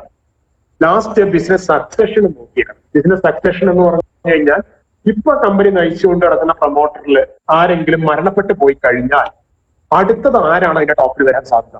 ആ വരാൻ പോകുന്ന ആൾക്ക് ഇതിനെ കുറിച്ചൊക്കെ വല്ല ധാരണയുള്ള ആളാണ്. ഇപ്പൊ ഞാൻ ചെറിയൊരു ഉദാഹരണം പറഞ്ഞാൽ, മുകേഷ് അംബാനി എന്ന് പറയുന്ന വ്യക്തിയുടെ ജീവിതം എന്ന് പറഞ്ഞു കഴിഞ്ഞാൽ ഇവിടുത്തെ ലക്ഷക്കണക്കിന് ആളുകൾക്ക് അദ്ദേഹം നന്നായിട്ട് ജീവിച്ചു പോകണമെന്ന് ആഗ്രഹിക്കുന്ന ആൾക്കാരുണ്ട്. കുറെ പേര് അതിന് അങ്ങനെ എങ്ങനെയെങ്കിലും ആയിക്കോട്ടെ എന്ന് വിചാരിക്കുന്ന ആൾക്കാരുണ്ട്. ഒരു കമ്പനി റിലയൻസ് എന്ന് പറയുന്ന കമ്പനിയുടെ ഷെയർ മുകേഷ് അംബാനി ദീർഘായുസോടുകൂടി ജീവിക്കണം എന്ന് ആഗ്രഹിക്കുന്ന ആളായിരിക്കും. കാരണം എന്താണ്? അത്രയും നല്ല രീതിയിൽ അവർക്ക് ആ കമ്പനി മാനേജ് ചെയ്ത് അദ്ദേഹം കൊണ്ട് നടത്തുന്നുള്ളതുകൊണ്ടാണ്. അപ്പോ ഇനി അദ്ദേഹം എന്താ ചെയ്യണം? അദ്ദേഹത്തിന് അറിയാം അത്ര കാശുകാരനാണ്, ഇത്രയും സമ്പന്നനാണെങ്കിലും അദ്ദേഹത്തിന് ഒരു സാധാരണ മനുഷ്യന്റെ ആയുസ് തന്നെ അദ്ദേഹത്തിന് ഉണ്ടാവുള്ളൂ. അദ്ദേഹത്തിന്റെ കാലശേഷം എന്തായിരിക്കണം ആ കമ്പനി എന്നുള്ള ഒരു പ്ലാൻ അദ്ദേഹത്തിന് ഇപ്പൊ വളരെ വ്യക്തമായിട്ട് അദ്ദേഹം കമ്പനി മൾട്ടിപ്പിൾ ഡിവിഷൻസ് ആക്കി മാറ്റുന്നു. കമ്പനി വ്യത്യസ്ത മേഖലകളിലോട്ട് കമ്പനി പ്രവേശിക്കുന്നു. അതിനകത്തൊക്കെ തന്നെ ഓരോരോ മക്കളെ അതിന്റെ ചുമതലകൾ ഏൽപ്പിക്കുന്നു. അവരെ കൊണ്ട് തന്നെ കാര്യങ്ങൾ ചെയ്യിപ്പിക്കുന്നു. മുകേഷ് അംബാനി അതിന്റെ ഒരു മുകളിലിരിക്കുന്ന ഒരു മോഡറേറ്റർ എന്നുള്ള സ്റ്റൈലിൽ മാത്രം മക്കളെ കൊണ്ട് കാര്യങ്ങൾ ചെയ്യിപ്പിക്കുന്ന രീതി അദ്ദേഹം കൊണ്ടുവരുന്നുണ്ട്. അപ്പൊ അത് കറക്റ്റ് ആണ്. ഒരു സക്സഷൻ പ്ലാൻ ഉണ്ടാവണം. കാരണം അദ്ദേഹത്തിന്റെ ഒരു മരണം സംഭവിച്ചു കഴിഞ്ഞാൽ പോലും മക്കൾക്ക് ആ സ്ഥാപനം നടത്തിക്കൊണ്ടുപോകാൻ പിന്നീട് പ്രയാസം വരില്ല എന്നുള്ള രീതി അവിടെ ഉണ്ടാക്കുന്നത്. ആ ഒരു സക്സഷൻ പ്ലാനിങ് വളരെ കറക്റ്റ് ആയിട്ട് വേണം. അതാണ് നമ്മൾ കമ്പനികളിൽ. ഇല്ലെങ്കിൽ എന്താ ഉണ്ടാവുക വെച്ചാൽ തമ്മിത്തല്ലാവും. ഈ പറയുന്ന റിലയൻസിൽ തന്നെ തമ്മിത്തല്ല് ഉണ്ടായിട്ടുണ്ട്. ഒന്ന് ആലോചിച്ച് നോക്കൂ. മുകേഷ് അംബാനിയുടെ അനിൽ അംബാനിയുടെ അച്ഛനായിട്ടുള്ള ധീരുഭായ് അംബാനി മരണപ്പെട്ട ശേഷം കറക്റ്റ് സക്സഷൻ പ്ലാൻ ഉണ്ടാക്കാത്തത് തമ്മിത്തല്ലുണ്ടായി. ആ കമ്പനി രണ്ട് ഭാഗമായിട്ട് വേർതിരിക്കപ്പെട്ടതാണ്. ഇപ്പൊ മുകേഷ് അംബാനിയുടെ ഗ്രൂപ്പാണ് ഏറ്റവും നന്നായി വന്നത്. അനിൽ അംബാനി പൊളിഞ്ഞടങ്ങി പോയി. മുകേഷ് അംബാനി വളരെ കൃത്യമായിട്ട് ചടുലമായിട്ട് നീക്കങ്ങൾ നടത്തുന്ന ആളും വളരെ വ്യക്തമായിട്ട് അനാലിസിസ് നടത്തുന്ന ആളുമാണ്. അപ്പൊ അതിനനുസരിച്ച് അദ്ദേഹം കാര്യങ്ങൾ സക്സഷൻ പ്ലാൻ ഉണ്ടാക്കുന്നുണ്ട്. അപ്പൊ ഇതൊക്കെ നമ്മൾ ശ്രദ്ധിക്കേണ്ട പോയിന്റ് ആണ്. ഒരു IPO വരുമ്പോൾ ഇത്രയും പോയിന്റ്സ് നമ്മൾക്ക് ചെക്ക് ചെയ്യാം. എന്നിട്ടേ നമുക്ക് തീരുമാനിക്കാൻ പറ്റുള്ളൂ whether it is good or bad എന്നുള്ളത് നമുക്ക് തീരുമാനിക്കാൻ പറ്റുള്ളൂ. അപ്പൊ ഇതൊക്കെ എവിടെയാണ് കിട്ടുക എന്നുള്ളതായിരിക്കും നിങ്ങൾ ആലോചിച്ചുകൊണ്ടിരിക്കുക. ഒരു പേടിയും പേടിക്കേണ്ട. ഈ പറയുന്ന എല്ലാ കാര്യങ്ങളും കമ്പനി തന്നെ നമുക്ക് ഒരു രേഖയിൽ നിന്ന് തരുന്നുണ്ട്. അതിനെയാണ് ആ കമ്പനിയുടെ ഓഫർ ഡോക്യുമെന്റ് അല്ലെങ്കിൽ പ്രോസ്പെക്ടസ് എന്ന് പറയുക. ഇങ്ങനെ ഇരിക്കും ആ ഡോക്യുമെന്റ്. അപ്പൊ അതിനകത്ത് ഇങ്ങനെ ഉണ്ടായിരിക്കും. അവര് വളരെ ഡീറ്റെയിൽ ആയിട്ട് അതിന്റെ ഡിഫറെന്റ് സെക്ഷൻസ് ആയിട്ട് അവർ കൊടുക്കും. കമ്പനിയുടെ ഫൈനാൻഷ്യൽ സ്റ്റേറ്റ്മെന്റ്സും കമ്പനിയെ കുറിച്ചും കമ്പനിയുടെ ലീഗൽ മറ്റ് ഇൻഫോർമേഷൻസ്, കമ്പനിയുടെ ഇഷ്യൂ എന്തിനാണ്, അങ്ങനെ എല്ലാ കാര്യങ്ങളും വളരെ ഡീറ്റെയിൽ ആയിട്ട് അവർ പറഞ്ഞിട്ടായിരിക്കും ഓഫർ ഡോക്യുമെന്റ് കമ്പനിയെ കുറിച്ച്. കമ്പനിയുടെ മാനേജ്മെന്റ് ആരാണ്, പ്രൊമോട്ടേഴ്സ് എന്തൊക്കെയാണ്, അതിന്റെ ഫൈനാൻഷ്യൽ സൈഡ് എന്തൊക്കെയാണ്, അതിന്റെ പ്രയാസം റിസ്ക് ഫാക്ടേഴ്സ് അവർ ഫേസ് ചെയ്യുന്ന റിസ്കുകൾ എന്തൊക്കെയാണ്, കമ്പനിയെ സംബന്ധിച്ചിടത്തോളം എന്തെങ്കിലും കേസുകളോ മറ്റു കാര്യങ്ങളോ ഉണ്ടോ, ഇതൊക്കെ വളരെ വ്യക്തമായിട്ട് അവർ വെളിവാക്കും. കാരണം ഇങ്ങനെയൊക്കെ വെളിവാക്കിയാൽ മാത്രമേ ഈ പ്രോസ്പെക്ടസിന് അനുമതിയുടെ ഭാഗത്ത് കിട്ടും. അപ്പൊ അതുകൊണ്ട് ഇൻവെസ്റ്റേഴ്സിന് അങ്ങനെ പേടിക്കേണ്ട കാര്യമൊന്നുമില്ല. വളരെ വ്യക്തമായിട്ടൊരു ധാരണ വന്നിട്ടുള്ള ഒരു പ്രോസ്പെക്ടസ് നമ്മുടെ മുമ്പിലുണ്ട്. അത് വായിച്ച് പഠിക്കാൻ സമയം എടുക്കണം എന്നുള്ളൊരു കാര്യമുണ്ട്. കാരണം ഒരു വർക്ക് ആരെങ്കിലും പറഞ്ഞു കേട്ടിട്ട് നമ്മൾ IPO ചാടി വീഴരുത്. നമ്മളൊന്ന് പ്ലാൻ ചെയ്യണം. അപ്പൊ കേരളത്തിലെ നിക്ഷേപകർക്ക് ഇപ്പൊ കൃത്യമായിട്ട് ആ കാര്യം ഇപ്പൊ ഒരു പാഠം പഠിച്ചിട്ടുള്ള സമയം. കാരണം നമ്മുടെ നാട്ടിലൊരു പ്രമുഖ സ്ഥാപനം ഈ അടുത്ത കാലത്ത് ലിസ്റ്റ് ചെയ്തപ്പോഴും ആ സ്ഥാപനത്തിന്റെ ഷെയറിന് വളരെ ചാടി വീണ് നിക്ഷേപിച്ച ആൾക്കാരുണ്ട്. അതെന്താണെന്ന് പോലും പഠിക്കാൻ പോവാണ്ട് അതിനകത്ത് നിക്ഷേപം നടത്തി. ഇപ്പൊ അവരിൽ പലരും അതിനകത്ത് നിരാശ കൊണ്ടുന്ന സമയമാണ്. കാരണം എന്ന് പറഞ്ഞാൽ ആ കമ്പനിക്ക് അതിൻ്റെതായിട്ടുള്ള ചില സാങ്കേതികപരമായിട്ടുള്ള ചില പ്രശ്നങ്ങളുണ്ട്. അതിന്റെ വാല്യുവേഷൻ കുറച്ച് ഹൈ ആയിരുന്നു. വാല്യുവേഷൻ ഒന്നും നോക്കാണ്ട് എടുത്തു ചാടി ഉള്ള പൈസ നമുക്ക് അറിയാവുന്ന കമ്പനിയാണ് ചാടി കയറി. അതിന്റെ പ്രൈസ് ഫെയർ അല്ല എന്നുണ്ടെങ്കിൽ അത് നമ്മൾ വാങ്ങാൻ ചിലപ്പോൾ എത്രയും നല്ല കമ്പനി ആണെങ്കിൽ പ്രൈസ് ഫെയർ അല്ല എന്നുണ്ടെങ്കിൽ നമ്മൾ വാങ്ങുന്നതിന് അർത്ഥം ഉണ്ടാവില്ല. അപ്പൊ അങ്ങനെയൊക്കെയുള്ള ഘടകങ്ങൾ നമ്മൾ നോക്കിയിട്ട് തീരുമാനിക്കാൻ പാടുള്ളൂ എന്നുള്ളതാണ് പറഞ്ഞത്. ഇതിനകത്ത് ഓഫർ ഡോക്യുമെന്റിൽ പറയുന്ന കാര്യങ്ങളൊക്കെ ഉണ്ട്. അതിന്റെ ക്യാപിറ്റൽ സ്ട്രക്ചർ അല്ലെങ്കിൽ ക്യാപിറ്റലിന്റെ ഘടന എന്താണ്, കമ്പനി എന്തിനാണ് ഈ പൈസ അക്സെപ്റ്റ് ചെയ്യുന്നത്, ഇഷ്യൂ പ്രൈസ് എങ്ങനെയാണ് ഫിക്സ് ചെയ്യുന്നത്, മാനേജ്മെന്റിന്റെ ബിസിനസിനെ സംബന്ധിച്ചിടത്തോളമുള്ള ഡിസ്കഷൻസും മറ്റു കാര്യങ്ങളും ഒക്കെ ഇതിനകത്ത് വ്യക്തമായിട്ട് പറഞ്ഞിട്ടുണ്ടായിരിക്കും. അപ്പോ ഇത്രയും കാര്യങ്ങൾ മാത്രം നോക്കിയിട്ട് നമുക്ക് ഒരു തീരുമാനം എടുക്കാൻ പറ്റുമോ? ഇല്ല. നമ്മള് ഈ ഒരു കാര്യം മാത്രം നോക്കിയിട്ട് ഒരു ഡിസിഷനിലോട്ട് എത്തരുത്. ഈ പറയുന്ന കാര്യങ്ങളൊക്കെ ആര് പറഞ്ഞ കാര്യം? കമ്പനി പറഞ്ഞ കാര്യമാണ്. എന്ന് പറഞ്ഞാൽ കമ്പനിയാണ് നമ്മളോട് പറഞ്ഞത്. കമ്പനി അതിന്റെ ഓഫർ ഡോക്യുമെന്റിൽ പറഞ്ഞ കാര്യമാണ്. ഒരാൾ പറഞ്ഞു കഴിഞ്ഞാൽ അത് 100% അയാൾ പറയുന്ന കാര്യങ്ങൾ തന്നെയാണ് അത് ശരി എന്നുള്ളത് നമുക്ക് വിശ്വസിക്കാൻ പറ്റുമോ? ഇല്ല. നമ്മളെ രീതി അനുസരിച്ച് നമ്മൾ എന്ത് ചെയ്യും? നമ്മൾ അതിനെക്കുറിച്ച് വേറെയുള്ള സ്രോതസ്സുകളിലൂടെ നമ്മൾ കാര്യങ്ങൾ പഠിക്കാൻ. അപ്പൊ ഈ വേറെ ഏത് സ്രോതസ്സുകളൊക്കെയാണ് നമുക്ക് ഈ കമ്പനിയുടെ വിവരങ്ങളെ കുറിച്ച് ഒരു അനാലിസിസ് നടത്താൻ നമുക്ക് വേറെ ഏതൊക്കെ മാർഗങ്ങളെന്ന ഇൻഫർമേഷൻ? ഒന്ന്, റിസർച്ച് റിപ്പോർട്ടുകൾ.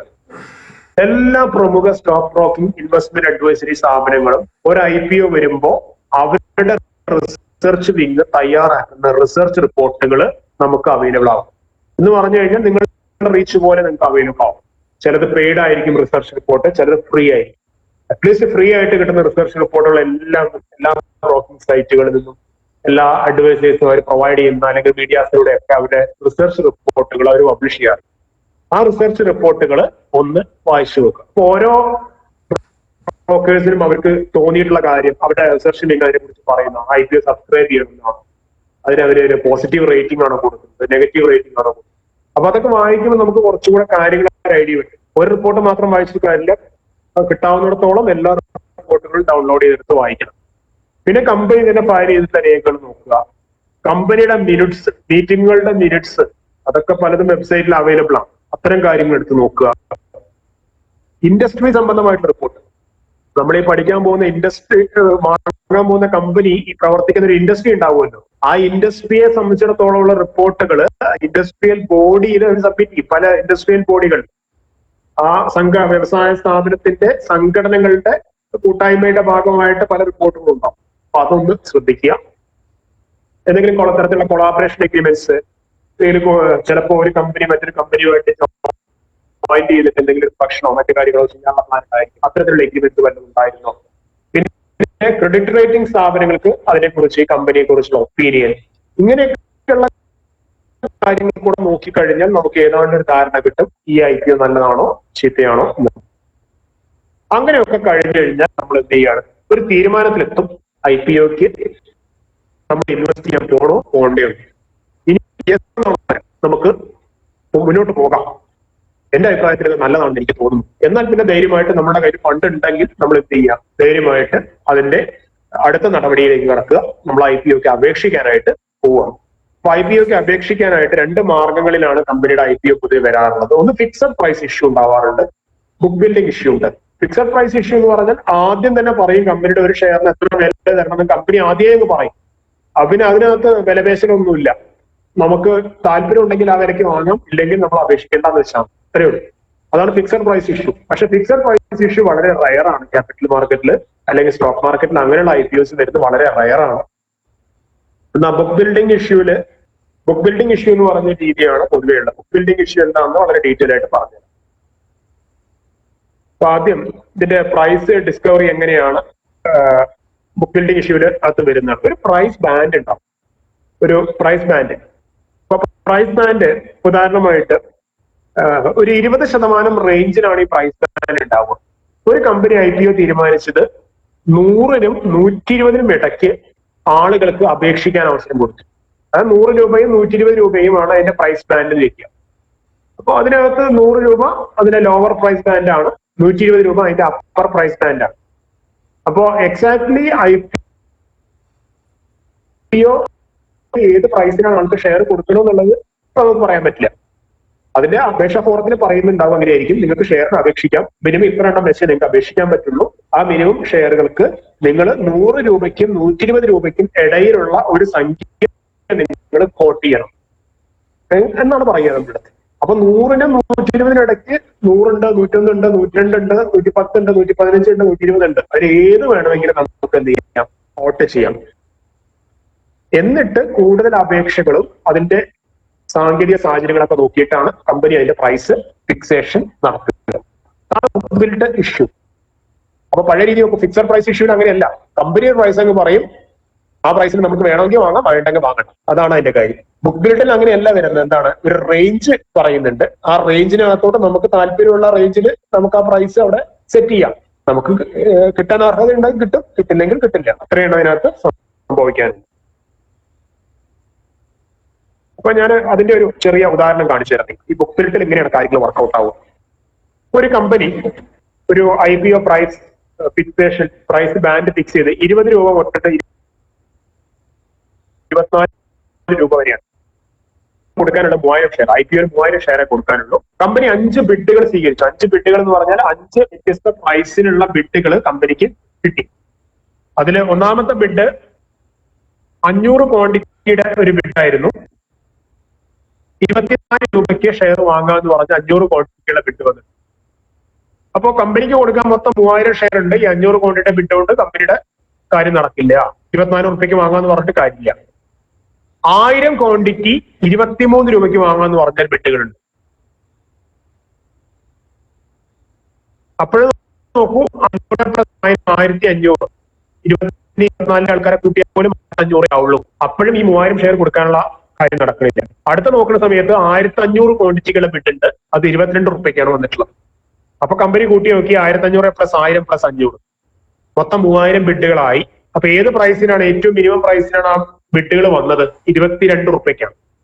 അപ്പൊ കമ്പനി തീരുമാനം 22 രൂപയ്ക്ക് ഷെയർ കൊടുക്കാനുള്ള തീരുമാനം എടുക്കും. അപ്പൊ 22 രൂപയ്ക്ക് കൊടുക്കാൻ തീരുമാനിച്ചാൽ നേരത്തെ 23 രൂപയ്ക്കും 24 രൂപയ്ക്കും ഒക്കെ ബിഡ് സപ്ലൈ ചെയ്യുന്ന ആൾക്കാരുണ്ടല്ലോ, അവരെയും അതിനകത്ത് ഉൾപ്പെടുത്തും. കാരണം 22-നെക്കാട്ട് ഉയർന്ന സംഖ്യയാണ് 23, 24. അവർക്കും ഈ 22 രൂപയ്ക്ക് ഷെയർ കൊടുക്കുന്ന രീതിയിലാണ് കമ്പനി ഈ IPO നടത്തുക, ഫൈനലായിട്ട് നടത്തുക. ഇതാണ് നമ്മൾ മനസ്സിലാക്കുന്നത്. അപ്പൊ നമ്മൾ ആലോചിക്കേണ്ട കാര്യം, അതിന് താഴെ ബിഡ് സമർപ്പിച്ച അവസ്ഥ എന്തായിരിക്കും? 21 രൂപയ്ക്ക് 2000 ക്വാണ്ടിറ്റി വന്നിട്ടുണ്ട്, 20 രൂപയ്ക്ക് 2500 ക്വാണ്ടിറ്റി വന്നിട്ടുണ്ട്. അവരുടെ അപേക്ഷ തള്ളി. അതാണ് സംഭവിക്കുക. വളരെ ശ്രദ്ധിച്ച് മാത്രം IPO ചെയ്യാനായിട്ട് ശ്രമിക്കുക. ഇങ്ങനെയാണ് അതിന്റെ ബിഡിംഗ് പ്രോസസ്സ് നടക്കുന്നത്. അങ്ങനെയാണ് പ്രൈസ് ഫിക്സേഷൻ 22 രൂപ എന്നവർ ഫിക്സ്. ഇനി ഫോമിന്റെ ഫോമാറ്റാണ് കാണിക്കുന്നത്. അത് ഇപ്പൊ ആ രീതിയല്ല നമ്മൾ കൂടുതൽ ഉപയോഗിക്കാറ്. അപ്പൊ അതിനെക്കാട്ട് ഓൺലൈനായിട്ട് അപേക്ഷിക്കുന്ന രീതിയാണല്ലോ കൂടുതലുള്ളത്. ഈ അസ്ബ എങ്ങനെ ഓൺലൈൻ അപേക്ഷിക്കുക എന്നുള്ളതാണ് കാണിക്കുന്നത്. ഓൺലൈനായിട്ട് അപേക്ഷിക്കുക എന്ന് പറഞ്ഞു കഴിഞ്ഞാൽ നിങ്ങൾക്ക് നിങ്ങളുടെ ബാങ്കിന്റെ ഇന്റർനെറ്റ് ബാങ്കിങ് വഴിയോ അല്ലെങ്കിൽ നിങ്ങളുടെ സ്റ്റോക്ക് ബ്രോക്കർ തരുന്ന പ്ലാറ്റ്ഫോം വഴിയോ ഒക്കെ നിങ്ങൾക്ക് ഓൺലൈനായിട്ട് അപേക്ഷിക്കാനായിട്ട് പറ്റും. അപ്പൊ ഓരോ സൈറ്റിലും അതിന്റെ ഒരു പ്രൊവിഷൻസ് വ്യത്യാസം ഉണ്ടായിരിക്കും.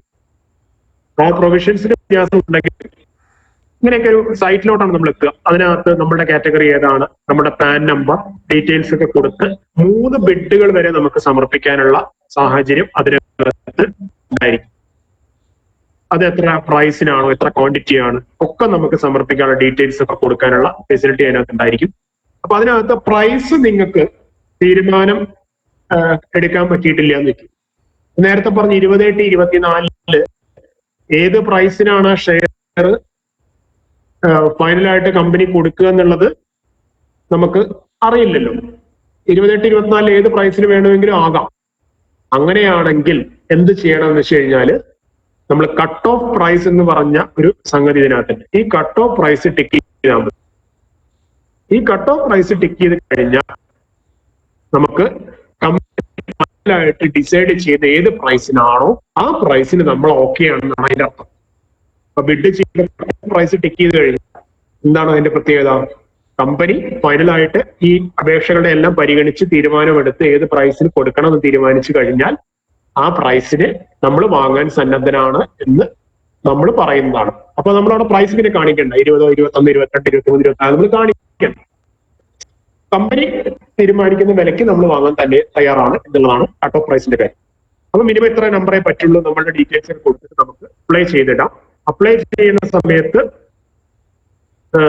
നോർമലി ഇപ്പോ നമുക്ക് ഇന്റർനെറ്റ് ബാങ്കിങ് ആണെങ്കിൽ ആ ബാങ്കിന്റെ ഇതിന് തന്നെ ഓട്ടോമാറ്റിക്കലി അവിടെ ലോഗിൻ ചെയ്യാനുള്ള നമ്മുടെ OTP ഒക്കെ വന്ന് നമുക്ക് ബ്ലോക്ക് ചെയ്ത് ഫെസിലിറ്റി വരും. മറിച്ച് UPI ഫെസിലിറ്റി വഴി പറ്റും. നമ്മൾ ഗൂഗിൾ പേ, പേടിഎം വഴിയൊക്കെ ഇപ്പൊ ചെയ്യാൻ ഫെസിലിറ്റി ഉണ്ട്. അപ്പൊ നമ്മൾ നേരത്തെ പറഞ്ഞ പോലെ എന്ത് ചെയ്യാം, UPI ID ഒക്കെ വെച്ചിട്ട് നമ്മൾ അപേക്ഷയൊക്കെ സമർപ്പിച്ച ശേഷം നമുക്ക് ആ പൈസ ബ്ലോക്ക് ചെയ്യാൻ ഒരു നോട്ടിഫിക്കേഷൻ ഗൂഗിൾ പേയിലൊക്കെ വരും. അപ്പൊ നമ്മൾ എന്ത് ചെയ്യാം, ആ UPI മാൻഡേറ്റിൽ നമ്മൾ പിൻ അടിച്ചു വെച്ച് കഴിഞ്ഞാൽ, നമ്മുടെ UPI പിൻ അടിച്ചു കഴിഞ്ഞാൽ ആ മാൻഡേറ്റ് അപ്രൂവ് ആയി കിടക്കും. അപ്പോൾ അതിന് പറയുന്ന എമൗണ്ട് നമ്മളുടെ UPI സംവിധാനം ഉപയോഗിക്കുന്ന ബാങ്ക് അക്കൗണ്ടിൽ ആ പറയുന്ന എമൗണ്ട് ബ്ലോക്കായി കിടക്കും. ശ്രദ്ധിക്കുക, നല്ല ബേസിക് ആയിട്ടുള്ള ഫെസിലിറ്റി ഉള്ള ബാങ്ക് അക്കൗണ്ടുകളിൽ മാത്രം, എന്ന് പറഞ്ഞാൽ കുറച്ച് ടെക്നിക്കലി ഫ്രണ്ട്ലി ആയിട്ടുള്ള ബാങ്ക് അക്കൗണ്ടുകൾ അല്ലെങ്കിൽ സെൽഫ് സർട്ടിഫൈഡ് സിൻഡിക്കേറ്റ് ബാങ്കുകളുടെ ഒക്കെ അക്കൗണ്ടുകളിലാണ് ഈ ഫെസിലിറ്റി എല്ലാം അവർ എനേബിൾ ചെയ്തിട്ടുണ്ടാകും. അപ്പൊ അതുകൊണ്ട് പ്രധാനപ്പെട്ട ബാങ്കുകളൊക്കെ തന്നെ അതിനകത്ത് വരുന്നതായതുകൊണ്ട് അതിനകത്ത് വലിയ പ്രശ്നമൊന്നും വരാറില്ല. എന്നാലും ഇപ്പോ SBI ആണെങ്കിൽ, HDFC ആണെങ്കിൽ, ICICI ആണെങ്കിൽ, ആക്സിസ് ആണെങ്കിലും ഇതൊക്കെ ഈ പറയുന്ന കാറ്റഗറി വരുന്ന ബാങ്കുകളാണ്. അതുകൊണ്ട് അത്തരം ബാങ്കുകളുടെയൊക്കെ ഇടപാട് നടത്തുമ്പോൾ നമുക്ക് ഈ UPI ഫെസിലിറ്റി അതോടൊപ്പം തന്നെ ഈ IPOക്ക് ബിഡ് ചെയ്യാനുള്ള ഫെസിലിറ്റി ഉണ്ടായിരിക്കും. പക്ഷെ പ്രാദേശികമായിട്ട് വരുന്ന ചില ബാങ്കുകളിലൊക്കെ ആണെങ്കിൽ ഒരുപക്ഷെ ഈ ഫെസിലിറ്റി ഒന്നും ചിലപ്പോൾ ആ അക്കൗണ്ടിന് ഉണ്ടാവാത്തത് കൊണ്ട് ചില ബുദ്ധിമുട്ടുകൾ നേരിട്ടേക്കാം എന്നാണ് ഞാൻ പറയുന്നത്. അപ്പൊ അതിന്റെ ഇത്രയേ ഉള്ളൂ. ആ രീതിയിലാണ് നമ്മൾ അപേക്ഷ സമർപ്പിക്കുക. അത് ആ രീതിയിൽ ചെയ്ത് കഴിഞ്ഞാൽ നമുക്ക് ഒരു മെസ്സേജ് വരും, നമ്മളുടെ അപേക്ഷ സമർപ്പിക്കപ്പെട്ടതിന്റെ കാണിച്ചിട്ടുള്ള ഒരു മെസ്സേജ് വരും. പിന്നെ അതുമായി ബന്ധപ്പെട്ട് നമുക്ക് അലോട്ട്മെന്റ് ഉണ്ടെങ്കിൽ, ഷെയർ അലോട്ട് ചെയ്യാൻ തീരുമാനം ഉണ്ടെങ്കിൽ അതുമായി ബന്ധപ്പെട്ട് കമ്പനി തീരുമാനമെടുത്ത് ആ വിവരങ്ങൾ നമ്മൾ കമ്പനി നമ്മളെ അറിയിക്കും. അത് മെയിലായിട്ടോ SMS ആയിട്ടോ ഒക്കെ നമുക്ക് ഷെയർ ഉണ്ടെങ്കിൽ ആ വിവരങ്ങൾ നമുക്ക് അറിയിക്കും. ഇനി കമ്പനിയുടെ അപേക്ഷകരുടെ എണ്ണം കൂടുതലാണെങ്കിൽ കമ്പനി എന്താണ് ചെയ്യുക എന്നുള്ളത് ശ്രദ്ധിച്ചോളൂ. ഒരു ഇല്ലസ്ട്രേഷൻ കാണിക്കുകയാണ്. ഒരു കമ്പനിയുടെ കേസില് സെപ്റ്റംബർ 9, 2020 IPOയുടെ അപേക്ഷ ക്ലോസ് ചെയ്യുന്ന ഒരു കേസാണ്. അലോട്ട്മെന്റ് തീരുമാനിച്ച് സെപ്റ്റംബർ 14 അതിന്റെ ബിഡ് ഓപ്പൺ ചെയ്ത് സെപ്റ്റംബർ 7 അപേക്ഷ സമർപ്പിക്കാനുള്ള അവസാനത്തെ ദിവസം സെപ്റ്റംബർ 9 അങ്ങനെ അപേക്ഷകൾ വന്നു, കുറെ അപേക്ഷകൾ വന്നു. അതിനകത്ത് ഇങ്ങനെ അപേക്ഷകൾ കാറ്റഗറൈസ് ചെയ്തു. IPOന്റെ അപേക്ഷകളൊക്കെ കാറ്റഗറൈസ് ചെയ്ത സമയത്ത് 75 ഷെയർ ആയിരുന്നു ഒരു മിനിമം അപേക്ഷിക്കാനുള്ള. ഒരാൾ അപ്ലൈ ചെയ്യണമെങ്കിൽ മിനിമം 75 വെച്ച് അപേക്ഷിക്കാനേ പറ്റുള്ളായിരുന്നുള്ളൂ ആ അപേക്ഷയ്ക്കകത്ത്. അപ്പൊ അതിനകത്ത് 75 ഷെയർ അപ്ലൈ ചെയ്തിട്ടുണ്ട്. പിന്നെ അതിന്റെ മൾട്ടിപ്പിൾസിൽ അപേക്ഷിക്കാൻ പറ്റുള്ളൂ. 150 ഷെയർ അപ്ലൈ ചെയ്യാനുള്ള അപേക്ഷകരുണ്ട്, 225 ഉണ്ട്, 300 ഉണ്ട്, 375 ഉണ്ട്. ഇങ്ങനെ വ്യത്യസ്ത കാറ്റഗറി ആയിട്ട് വന്ന അപേക്ഷകളെ അവർ തരംതിരിക്കും. അപ്പൊ 75 ഷെയറിന് അപേക്ഷിച്ച ആളുകളുടെ എണ്ണം നോക്കുമ്പോൾ 8.5 ലക്ഷം അപേക്ഷകൾ വന്നു. അപ്പൊ ടോട്ടൽ അപേക്ഷകളുടെ പെർസെന്റേജ് നോക്കുമ്പോൾ 92% ആ അപേക്ഷകരാണ്. അതേപോലെ 150 ഷെയറിന് അപേക്ഷകരുടെ എണ്ണം നോക്കുമ്പോൾ 34,000 ആൾക്കാർ. അപ്പൊ ടോട്ടൽ അപേക്ഷകരുടെ എണ്ണം 3.79%. അങ്ങനെ അപേക്ഷകളെ കാറ്റഗറൈസ് ചെയ്ത് തരംതിരിച്ച് അതിൽ നിന്ന് കമ്പനിക്ക് കൊടുക്കാനുള്ള എത്ര ഷെയർ ഉണ്ട് എന്ന് മനസ്സിലാക്കി, എല്ലാവർക്കും ഷെയർ കൊടുക്കാൻ കമ്പനിക്ക് ഇല്ലെങ്കിൽ ഒരു പ്രൊപ്പോർഷനേറ്റ് റേഷ്യോ ഫിക്സ് ചെയ്തിട്ട് ആ റേഷ്യോ അടിസ്ഥാനത്തിലാണ് ഷെയർ അലോട്ട്മെന്റ് തീരുമാനിക്കുന്നത്. അതാണ് നമ്മൾ മനസ്സിലാക്കുന്നത്. അപ്പൊ ഇനി റേഷ്യോ പ്രകാരം ഷെയർ തരാനായിട്ട് തീരുമാനിച്ചാൽ പോലും ചിലപ്പോ ഒരു കമ്പനിയുടെ അപേക്ഷ, അപ്പൊ ഇവിടുത്തെ കേസിൽ തന്നെ പറയൂ 75 ഷെയർ ആണ് മിനിമം അപേക്ഷിച്ചാലാണ് IPOക്ക് അപേക്ഷിക്കാൻ പറ്റുള്ളൂ എന്ന് പറഞ്ഞു കഴിഞ്ഞാൽ നമ്മൾ 75 അപേക്ഷിക്കാൻ നിർബന്ധിതരാണ്, നമ്മൾ ചെയ്തേ പറ്റും. ഇനി പറയുന്ന പോലെ നമ്മൾ 75 ഷെയറിന് അപേക്ഷിച്ചു, എന്താണ് അവസാനം സംഭവിച്ചത്? ചിലപ്പോൾ നമുക്ക് IPO അലോട്ട്മെന്റ് കിട്ടുന്ന സമയത്ത് ഒന്നും കിട്ടിയിട്ടില്ല എന്നുള്ള മെസ്സേജാണ് വരുന്നത്. നിങ്ങളുടെ IPO അപേക്ഷകരുടെ ബാഹുല്യം കാരണം നിങ്ങൾക്ക് അലോട്ട്മെന്റ് തരാൻ പറ്റുന്നില്ല എന്ന് പറഞ്ഞിട്ട് ചിലപ്പോൾ റിജക്റ്റ് ആവുന്നത് കാണാം, അല്ലെങ്കിൽ നമ്മുടെ അപേക്ഷ തള്ളി പോകുന്ന സാഹചര്യം കാണാം. അത് എന്തുകൊണ്ടാണ് സംഭവിക്കുന്നത്? കാരണം ഇത് തന്നെയാണ്, അപേക്ഷകരുടെ ബാഹുല്യം ഒന്ന്. രണ്ടാമത്തെ കാര്യം എന്ന് പറഞ്ഞു കഴിഞ്ഞാല് ഈ കമ്പനി ശ്രമിക്കുന്നത് എന്താണെന്ന് വെച്ച് കഴിഞ്ഞാല് ഇവിടുത്തെ കേസിൽ 75, 150, 250, 300 ഉണ്ടെങ്കിൽ ഇവിടെ 900 അപേക്ഷ 975 ഷെയറിനൊക്കെ അപേക്ഷിച്ച ആൾക്കാരൊക്കെ. ഈ 975 ഷെയറിന് അപേക്ഷിച്ച വ്യക്തിക്കും 75 ഷെയറിന് അപേക്ഷിച്ച വ്യക്തിക്കും അറ്റ്ലീസ്റ്റ് ഒരു ലോട്ടെങ്കിലും കൊടുക്കാനാണ് കമ്പനി ശ്രമിക്കുക. എന്ന് പറഞ്ഞാൽ 75-ന് അപേക്ഷിച്ച ആൾക്ക് ഒരു ലോട്ട് കൊടുക്കുന്നതും 975 ഷെയർസിന് അപേക്ഷിച്ച ആൾക്ക് ഒരു ലോട്ട് 75 എണ്ണമെങ്കിലും കൊടുക്കാനാണ് കമ്പനി ശ്രമിക്കുക. അപ്പൊ അങ്ങനെ കമ്പനി ശ്രമിച്ചുകൊണ്ടിരിക്കുന്ന സമയത്ത് കുറച്ച് ആളുകളെ കമ്പനി ഒഴിവാക്കേണ്ടതായിട്ട് വരും. ഇതിന്റെ ഫ്രാക്ഷൻ കൊടുക്കാൻ പറ്റില്ല. അതായത് 75 കൊടുക്കുന്നതിന് പകരം ഒരു 30 വെച്ച് കൊടുത്തുവിടായിരുന്നോ, അല്ലെങ്കിൽ ഒരു 50 കൊടുത്തുവിടായിരുന്നു, ഒരു 10 എല്ലാവർക്കും കൊടുത്തുവിടായിരുന്നു. അങ്ങനെ പറ്റില്ല. ഒരു മിനിമം ലോട്ട് കമ്പനി ആദ്യം തീരുമാനിച്ചിട്ടുണ്ടാവും. ആ ലോട്ട് എല്ലാവർക്കും കൊടുക്കാൻ അവർക്ക് പറ്റുണ്ടാവില്ല. അപ്പോ കുറച്ച് പേരെ അതിന് നിർബന്ധമായിട്ട് ഒഴിവാക്കേണ്ടതായിട്ട് വരും. അപ്പൊ ലോട്ടിൽ ആരും ഉൾപ്പെടുന്നു ചോദിച്ചു കഴിഞ്ഞാൽ അവിടെ ഒരു ഭാഗ്യ പരീക്ഷണം വരുന്നുണ്ട്. എല്ലാവർക്കും ചിലപ്പോൾ IPO കിട്ടാത്തത് കൊണ്ടാണ്. ആ മിനിമം ലോട്ടിൽ ചിലപ്പോൾ കുറച്ച് പേരെ അവരെന്ത് ചെയ്യേണ്ടി വരുന്നുണ്ട്, ഒരു സെലക്ഷൻ നടത്തുന്നുണ്ട്. ആ സെലക്ഷന്റെ ഭാഗമായിട്ട് ചിലപ്പോൾ കുറച്ച് പേര് പുറത്തോട്ട് പോകേണ്ട കാര്യം ഉണ്ടാവും. കാരണം അവര് രീതിയെല്ലാം അപേക്ഷിച്ചിട്ടുണ്ട്. അവരുടെ ഭാഗത്ത് യാതൊരു തെറ്റുകളുമില്ല. പക്ഷെ എന്താണെന്ന് വെച്ച് കഴിഞ്ഞാൽ എല്ലാവർക്കും കൊടുക്കാൻ കമ്പനിക്ക് പറ്റാതെ വരുമ്പോൾ കമ്പനി എന്ത് ചെയ്യും, അതിനകത്തൊരു ഭാഗ്യം നോക്കിയിട്ട് കുറച്ച് പേര് കൊടുക്കേണ്ടി വരും, കുറച്ച് പേരെ ഒഴിവാക്കേണ്ടതായിട്ട് വരുന്ന സാഹചര്യം ഉണ്ടാവും എന്നുള്ളതാണ് നമ്മൾ മനസ്സിലാക്കുന്നത്. ഇനി അലോട്ട്മെന്റ് കിട്ടിയോ ഇല്ലയോ എന്ന് നമ്മൾ എങ്ങനെയാണ് മനസ്സിലാക്കുന്നത്? നമുക്ക് അതിന്റെ കൃത്യമായിട്ടുള്ള SMS-ഉം ഇമെയിലും ഒക്കെ വരും. ഇനി അതല്ലാന്നുണ്ടെങ്കിൽ അതിന്റെ ഈ രജിസ്ട്രാർ ആൻഡ് ട്രാൻസ്ഫർ ഏജന്റിന്റെ വെബ്സൈറ്റ്, കമ്പനിയുടെ RTA വെബ്സൈറ്റ് നോക്കിയാൽ നമ്മുടെ കമ്പനി അതിന്റെ പാൻ നമ്പർ, നമ്മുടെ ഡീറ്റെയിൽസ് ഒക്കെ കൊടുത്തു കഴിഞ്ഞാൽ നമുക്ക് ഷെയർ കിട്ടിയോ ഇല്ലയോ എന്നുള്ളത് നമുക്ക് അറിയാനായിട്ട് പറ്റും. അപ്പൊ അതുമായി ബന്ധപ്പെട്ട മെസ്സേജുകളൊക്കെ വരും. പിന്നെ അടുത്ത ഒരു IPO അപേക്ഷിക്കുന്ന IPO കിട്ടാനുള്ള സാധ്യത കൂട്ടാനുള്ള കുറച്ച് ഐഡിയാസ് ഞാൻ പറയാം. അതൊന്ന് എല്ലാവരും നോട്ട് ചെയ്തേക്കുന്നത്. അത് ശ്രദ്ധിച്ചാൽ നല്ല കാര്യമാണ്. ഒന്ന്, കൊണ്ടുപോയി വെച്ച് കൊടുത്തു കഴിഞ്ഞാൽ നമുക്ക് IPO അപേക്ഷ എക്സിക്യൂട്ട് ആവുമെന്ന് വെച്ച് കളയരുത്. അതായത് നിങ്ങളിപ്പോ നേരത്തെ കേസിൽ കണ്ടു 975 ഷെയർ അപേക്ഷിച്ച ആൾക്കും 75 ഷെയറിന് അപേക്ഷിച്ച ആളെയും ഒരേപോലെ പരിഗണിക്കാനാണ് കമ്പനി ശ്രമിക്കുന്നത്. അപ്പൊ 975 അപേക്ഷിച്ച ആൾക്കാർക്ക് മുഴുവൻ 975 കൊടുക്കാൻ കമ്പനി ശ്രമിക്കുന്ന സാഹചര്യം ഉണ്ടാവണമെന്നുണ്ടെങ്കിൽ കമ്പനിക്ക് കൊടുക്കാൻ ഉദ്ദേശിച്ച അത്രയും ഷെയറുകൾ കമ്പനിയുടെ കയ്യിൽ വേണം. അതില്ലാന്നുണ്ടെങ്കിൽ 975 ചോദിച്ച ആൾക്ക് ഒരെണ്ണം ഒരു ലോട്ട് കൊടുക്കാൻ, ആ 75 കൊടുക്കാനേ കമ്പനി വലിയ അപേക്ഷ കൊടുത്തുകൊണ്ട് കൂടുതൽ ഷെയർ കിട്ടുമെന്ന് വിചാരിക്കുന്നത് തെറ്റാണ്. അത് ഒന്നാമത്തെ കാര്യം മനസ്സിലാക്കുക. രണ്ടാമത്, ഒരാളുടെ ഡിമാറ്റ് അക്കൗണ്ടിൽ ഒരാൾക്ക് ചിലപ്പോൾ ഒന്നിലേറെ ഡിമാറ്റ് അക്കൗണ്ട് ആയിരിക്കും. അപ്പൊ ഓരോരോ ഡിമാറ്റ് അക്കൗണ്ട് വഴിയും നമുക്ക് അപേക്ഷ സമർപ്പിച്ചേക്കാം എന്ന് വിചാരിച്ചു കഴിഞ്ഞാൽ ഒന്നിലില്ലെങ്കിൽ മറ്റേതിന് കിട്ടുമല്ലോ എന്ന് വിചാരിക്കുന്നത് അബദ്ധമാണ്. അങ്ങനെയല്ല അതിന്റെ കാൽക്കുലേഷൻ വരുന്നത്. എല്ലാവർക്കും ഒരൊറ്റ പാൻ നമ്പറേ ഉള്ളൂ. പാൻ ബേസ് ചെയ്തിട്ടാണ് ഇതിന്റെ കാൽക്കുലേഷൻ വരുന്നത്. നിങ്ങൾക്ക് മൾട്ടിപ്പിൾ ഡിമാറ്റ് അക്കൗണ്ട്സ് ഉണ്ടായിരിക്കാം, ഒന്നിലേറെ ഡിമാറ്റ് അക്കൗണ്ട്സ് ഉണ്ടായിരിക്കാം, പക്ഷെ പാൻ നമ്പർ ഒന്നേ ഉണ്ടാവും. ഈ പാൻ നമ്പർ ബേസ് ചെയ്തിട്ടാണ് അവർ എന്ത് ചെയ്യുന്നത്, ഇതിന്റെ അപേക്ഷകൾ സോർട്ട് ഔട്ട് ചെയ്യുന്നത്. അപ്പൊ ഒരു പാനിന് ഒരു ലോട്ടെങ്കിലും കൊടുക്കാനാണ് കമ്പനി ശ്രമിച്ചുകൊണ്ടിരിക്കുന്നത്. അപ്പൊ അങ്ങനെ വരുമ്പോൾ ആ ഒരു ഒന്നിലേറെ ഡിമാറ്റ് അക്കൗണ്ട് വഴി അപേക്ഷിക്കുന്നത് അത്ര ബുദ്ധിപരമല്ല. എന്നാൽ നിങ്ങൾക്ക് നിങ്ങളുടെ റിലേറ്റീവ്സിന്റെയോ ഭാര്യ, മക്കൾ, അച്ഛൻ, അമ്മ അവരുടെയൊക്കെ പേരിൽ ഡിമാറ്റ് അക്കൗണ്ട് ഉണ്ടെങ്കിൽ അവർ കിട്ടാനുള്ള സാധ്യത കൂട്ടാം. അങ്ങനെ ചെയ്യാം. അല്ലെങ്കിൽ നമ്മുടെ പേരിൽ ഡിമാറ്റ് അക്കൗണ്ടിൽ ഒന്നിലേറെ ഡിമാറ്റ് അക്കൗണ്ടിൽ അപേക്ഷിച്ച് ഷെയർ കിട്ടാനുള്ള സാധ്യത കൂട്ടാൻ പറ്റില്ല എന്നാണ് പറഞ്ഞു വെച്ചത്. ദെൻ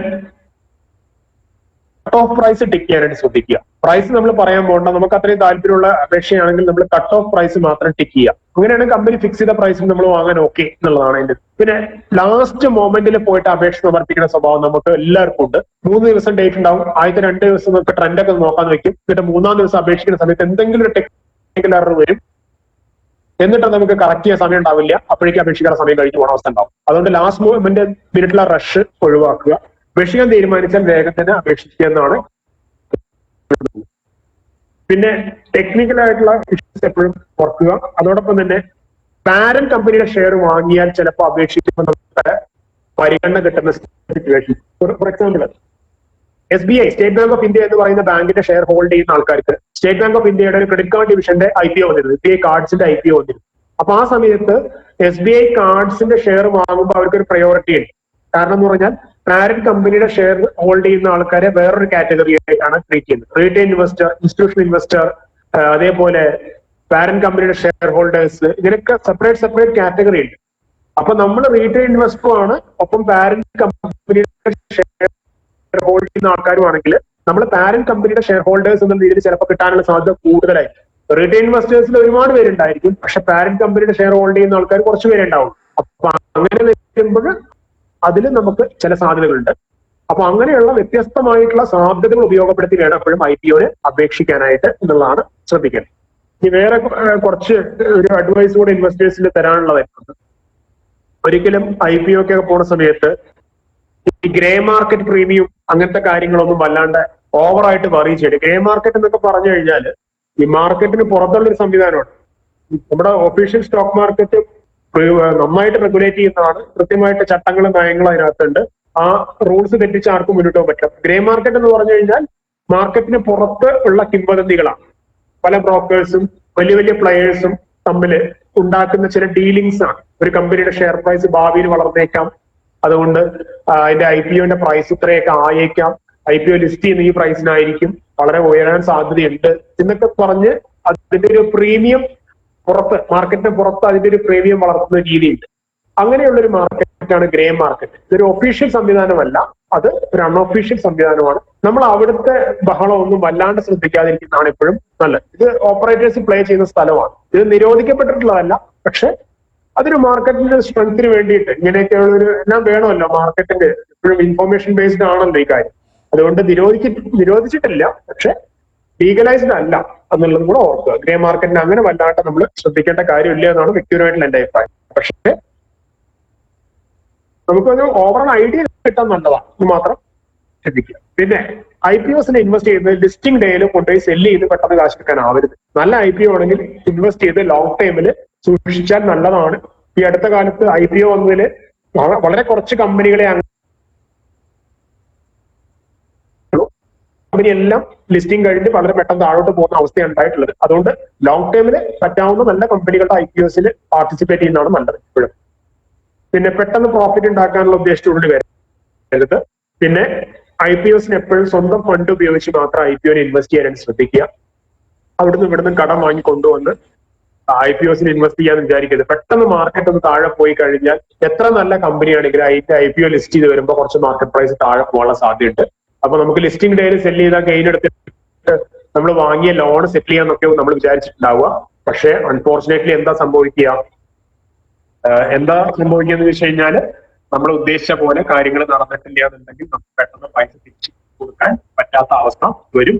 അങ്ങനെ വരികയാണെങ്കിൽ നമ്മൾ വലിയൊരു പ്രയാസത്തിലോട്ട്, വലിയൊരു സാമ്പത്തിക ബുദ്ധിമുട്ടിലോട്ട് എത്തിപ്പെടാനുള്ള സാധ്യത ഉണ്ട്. അപ്പൊ പ്രധാനമായിട്ട് കാര്യങ്ങളാണ്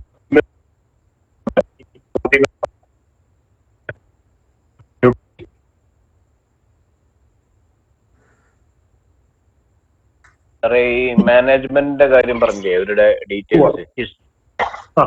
അപ്പൊ നമുക്കിപ്പോ ഒരു കമ്പനിയുടെ പിന്നെ മാനേജ്മെന്റിനെ കുറിച്ച് അവരുടെ പിന്നെ ഡീറ്റെയിൽസ് എല്ലാം ആപ്ലിക്കേഷനകത്ത് കൊടുത്തിട്ടുണ്ടായിരിക്കും. പക്ഷെ അവര് മുൻപ് എവിടെയായിരുന്നു വർക്ക് ചെയ്തിരുന്നു, ഏതൊക്കെ കമ്പനികൾ മാനേജ് ചെയ്തിരുന്നു എന്നുള്ള ഇൻഫർമേഷൻ എവിടെ നിന്ന് കിട്ടും? ഞാൻ വളരെ എളുപ്പമായിട്ട് പറഞ്ഞുതരാം. ഈ ഗൂഗിൾ സെർച്ച് ചെയ്താൽ തന്നെ കിട്ടും. ഒരാളുടെ പേര്, അയാളുടെ ഡീറ്റെയിൽസ് വെച്ചിട്ട് നമുക്ക് അടിച്ചു കഴിഞ്ഞാൽ തന്നെ കുറെ കാര്യങ്ങൾ നമുക്ക് അവൈലബിൾ ആവും. കാരണം അദ്ദേഹവുമായിട്ട് ബന്ധപ്പെട്ട് വരുന്ന എല്ലാ നമ്മൾ സെർച്ച് ചെയ്യുന്ന വേർഡിങ്സ് കറക്റ്റ് ആണെങ്കിൽ ഓട്ടോമാറ്റിക്കലി അതുമായിട്ട് കണക്ട് ചെയ്തിട്ടുള്ള കുറെ കാര്യങ്ങൾ അതിനകത്ത് നമുക്ക് കിട്ടാനുള്ള സാധ്യതയുണ്ട്. പിന്നെ അദ്ദേഹം വളരെ ഫെമിലിയർ ആയിട്ടുള്ള ഒരു പേഴ്സൺ ആണെങ്കിൽ അദ്ദേഹം തന്നെ അദ്ദേഹത്തിന്റെ ഒരു പ്രൊഫൈലിൽ പറഞ്ഞിട്ടുണ്ടാവും, ഞാൻ ഇന്ന കമ്പനിയിലായിരുന്നു ആദ്യം 10 വർഷത്തോളം ആ കമ്പനിയുടെ ഭാഗമായിരുന്നു. അദ്ദേഹത്തിന് പറയാനുണ്ടെങ്കിൽ അദ്ദേഹം തീർച്ചയായിട്ടും പറയും. പക്ഷെ ഒട്ടും അദ്ദേഹത്തിന്റെ പാസ്റ്റ് മറക്കാൻ വെക്കുന്ന ഒരാളാണെങ്കിൽ അയാൾ ഒരിക്കലും പറയാൻ സാധ്യതയില്ല. അപ്പൊ നമ്മൾ അങ്ങനെ ഒരു വ്യക്തിയെ നമ്മൾ വിലയിരുത്തുമ്പോൾ അതൊക്കെ നമ്മൾ ശ്രദ്ധിക്കുന്നല്ലോ. അയാൾ എന്തെങ്കിലും പറയുന്നുണ്ടോ, ആ പറയുന്ന കാര്യം കറക്റ്റ് ആണോ എന്നൊക്കെ. അപ്പൊ നമ്മൾ ഇത്രയും കാലം പെർഫോം ചെയ്തിട്ട് നമ്മൾ ഇത്രയും കാലം നമ്മുടെ ഒരു ലൈഫ് ഹിസ്റ്ററി നോക്കുമ്പോൾ നമുക്കൊരു 40-45 വയസ്സായി, ഇതിനിടയ്ക്ക് നമ്മൾ എവിടെയൊക്കെ വർക്ക് ചെയ്തു നമുക്ക് ഇപ്പോഴും പറയാൻ പറ്റുന്നുണ്ടെങ്കിൽ അതിന്റെ അർത്ഥം നമ്മൾ എവിടെയും അങ്ങനെ പ്രശ്നം ഉണ്ടാക്കാത്ത ആളാണ്. മറിച്ച് നമ്മളുടെ പാസ്റ്റ് നമുക്ക് മറക്കാൻ ആഗ്രഹം ഉണ്ടെങ്കിൽ നമ്മൾ പറയില്ല എന്താണ് ഞാൻ ഇന്ന കമ്പനിയിലായിരുന്നു, നമ്മൾ പറയില്ല. അതൊക്കെ നമുക്ക് ശ്രദ്ധിക്കാം. അതുപോലെ ഈ കഴിഞ്ഞ മാർച്ചിൽ ഒരു IPO ഉണ്ടായിരുന്നു, ഒരു റെയിൽടെൽ കോർപ്പറേഷന്റെ. അപ്പൊ അത് ഇതുപോലെ നമ്മൾ അപ്ലൈ ചെയ്തിരുന്ന, കാരണം ഇതിപ്പോ ഗവൺമെന്റ് സെക്ടർ ഇതാണല്ലോ, പിന്നെ പബ്ലിക് സെക്ടർ ആണല്ലോ. അപ്പൊ അതിന്റെ റിസർച്ചിലെല്ലാം നല്ല പെർഫോമൻസും നല്ല ഒപ്പീനിയൻ ആയിരുന്നു. പക്ഷെ ഇപ്പൊ അതിന്റെ പ്രൈസ് വന്നിട്ട് അത് 185 അത് പിന്നെ IP ഉണ്ടായിരുന്നത്. പക്ഷെ ഇപ്പൊ അത് 125 ഇങ്ങോട്ട് താഴ്ന്നു പോകുന്നു. അങ്ങനെ നന്നായി പെർഫോം ചെയ്യുന്ന ഇതൊക്കെ ഇങ്ങനെ ഈ രീതിയിൽ പിന്നെ താഴ്ന്നു പോകുന്നത് ഡിപ്പെൻസ് ആണ് മാർക്കറ്റ് കണ്ടീഷൻ, അവരുടെ ആ ഒരു സെക്ടറിന്റെ ഇപ്പോഴത്തെ ഇഷ്യൂസ് ഒക്കെ നമുക്ക് പറയാൻ പറ്റാത്ത. നമ്മൾ എത്രയൊക്കെ പഠനം നടത്തി ഇൻവെസ്റ്റ് ചെയ്താലും എത്ര എല്ലാവരുടെ ഒപ്പീനിയൻസ് നല്ലതാണെങ്കിലും ചിലപ്പോ നമ്മളുടെ ഒരു ഫ്യൂച്ചർ ചിലപ്പോൾ അങ്ങനെ ആവാം. നമുക്ക് പറയാൻ പറ്റില്ല. എത്ര ശ്രദ്ധിക്കാം, നമുക്ക് കുറെ കാര്യങ്ങൾ ശ്രദ്ധിച്ച് ചെയ്യാം. എല്ലാ റിസർച്ച് റിപ്പോർട്ടും നല്ലതായിരുന്നു അതിനെ കുറിച്ച് ആയിരിക്കാം. ചില കമ്പനികൾ അങ്ങനെയാണ് എപ്പോഴും. ചില കമ്പനികൾ നമ്മളുടെ കൺവിക്ഷന് എതിരായിട്ട് പോകും. ഞാൻ എപ്പോഴും പറയാ, നിങ്ങളൊരു 10 കമ്പനിയിൽ ഇൻവെസ്റ്റ് ചെയ്ത് കഴിഞ്ഞാൽ ആ 10ഉം കറക്റ്റായി വരുന്ന ഒരു സാധ്യത നമുക്ക് പറയാൻ പറ്റില്ല. നിങ്ങൾക്ക് ഏറ്റവും നന്നായിട്ട് 1-2 കമ്പനികൾ നന്നായിട്ട് വർക്ക്ഔട്ട് ചെയ്താൽ പോലും നമുക്ക് ഈ സ്റ്റോക്ക് മാർക്കറ്റിൽ സക്സസ് കിട്ടും. അതാണ് ഒരു പോർട്ട്ഫോളിയോന്റെ കാര്യത്തിലുള്ളത്. കാരണം നമുക്ക് ആർക്കും 100% ഗ്യാരണ്ടി സക്സസ് ഇല്ല ഇതിനകത്ത്. അപ്പൊ നമ്മളുടെ സക്സസ് റേറ്റ് കൂട്ടാൻ നോക്കുക. 10 കമ്പനി ഇൻവെസ്റ്റ് ചെയ്തെങ്കിൽ 5-6 കമ്പനി പ്രൊഡക്റ്റീവ് ആവുന്ന നോക്കുക. ഒരു 3-4 പോകുന്നു പോട്ടെ, അതിനകത്ത് ചെയ്യേണ്ടതാണ്. അതിന് ഫ്യൂച്ചർ ഉണ്ടെന്ന് വിചാരിക്കാം അല്ലെ? ഫ്യൂച്ചർ കുഴപ്പമില്ല, കാരണം ഞാനത് ട്രാക്ക് ചെയ്യാറില്ല. ഒന്നാമത്തെ കാര്യം, ഒരു പബ്ലിക് സെക്ടേഴ്സ് ഞാൻ പൊതുവെ അത്രത്തോളം ട്രാക്ക് ചെയ്യാത്ത ഒരാളാണ്. അതുകൊണ്ടാണ് ഞാൻ ട്രാക്ക് ചെയ്യാറില്ല. സാറേ ഞാൻ അബ്ബാസ്. നമുക്കിപ്പോ IPO ഉള്ള കമ്പനികൾ ഏതൊക്കെയാ ഉള്ളത് ഇപ്പോ? അത് ഒരു കാര്യം ചെയ്താൽ സെബിയുടെ വെബ്സൈറ്റില് ഡ്രാഫ്റ്റ് ഈ അപേക്ഷ സമർപ്പിച്ച കമ്പനികളുടെ ഡീറ്റെയിൽസ് ഉണ്ടാവും. ഇനി ഏതൊക്കെ കമ്പനിയാണ് വരുന്നത്, അവര് ആരൊക്കെയാണ് അപേക്ഷ സമർപ്പിച്ചിട്ടുള്ളത്, അവർ എന്തൊക്കെ രേഖകളാണ് കൊടുത്തിട്ടുള്ളത്, അങ്ങനെയുള്ള കാര്യങ്ങൾ സെബിയുടെ വെബ്സൈറ്റിൽ വരുന്നുണ്ട്. അപ്പൊ അതൊന്ന് ശ്രദ്ധിച്ചാൽ മതി. അപ്പൊ അറിയാം ഇനി വരാൻ പോകുന്നത് ഏതൊക്കെയാണ്. എപ്പോഴും IPO കൂടുന്നത് എപ്പോഴും മാർക്കറ്റ് വളരെ സ്പീഡിൽ കയറി പോകുന്ന സമയത്തായിരിക്കും. മാർക്കറ്റ് ഒന്ന് ലാഗായി വരുന്ന സമയത്ത് IPOയുടെ എണ്ണം കുറയും. ഇപ്പോഴത്തെ സിറ്റുവേഷൻ നോക്കുമ്പോൾ കുറവാണ്. ഇപ്പൊ കുറവാണ്. ഇനി വരും. മാർക്കറ്റ് ഒന്ന് സ്റ്റെബിലൈസ് ചെയ്ത് കഴിഞ്ഞാൽ വീണ്ടും കയറും വരും. ഹലോ സാറേ, എന്റെ പേര് രഞ്ജിത്ത് ആണ്. ഹലോ, എന്റെ പേര് രഞ്ജിത്ത് ആണ്. പറഞ്ഞോളൂ. ഈ ലിസ്റ്റ് ചെയ്യാത്ത കമ്പനികളെ പറ്റി എങ്ങനെയാണ്?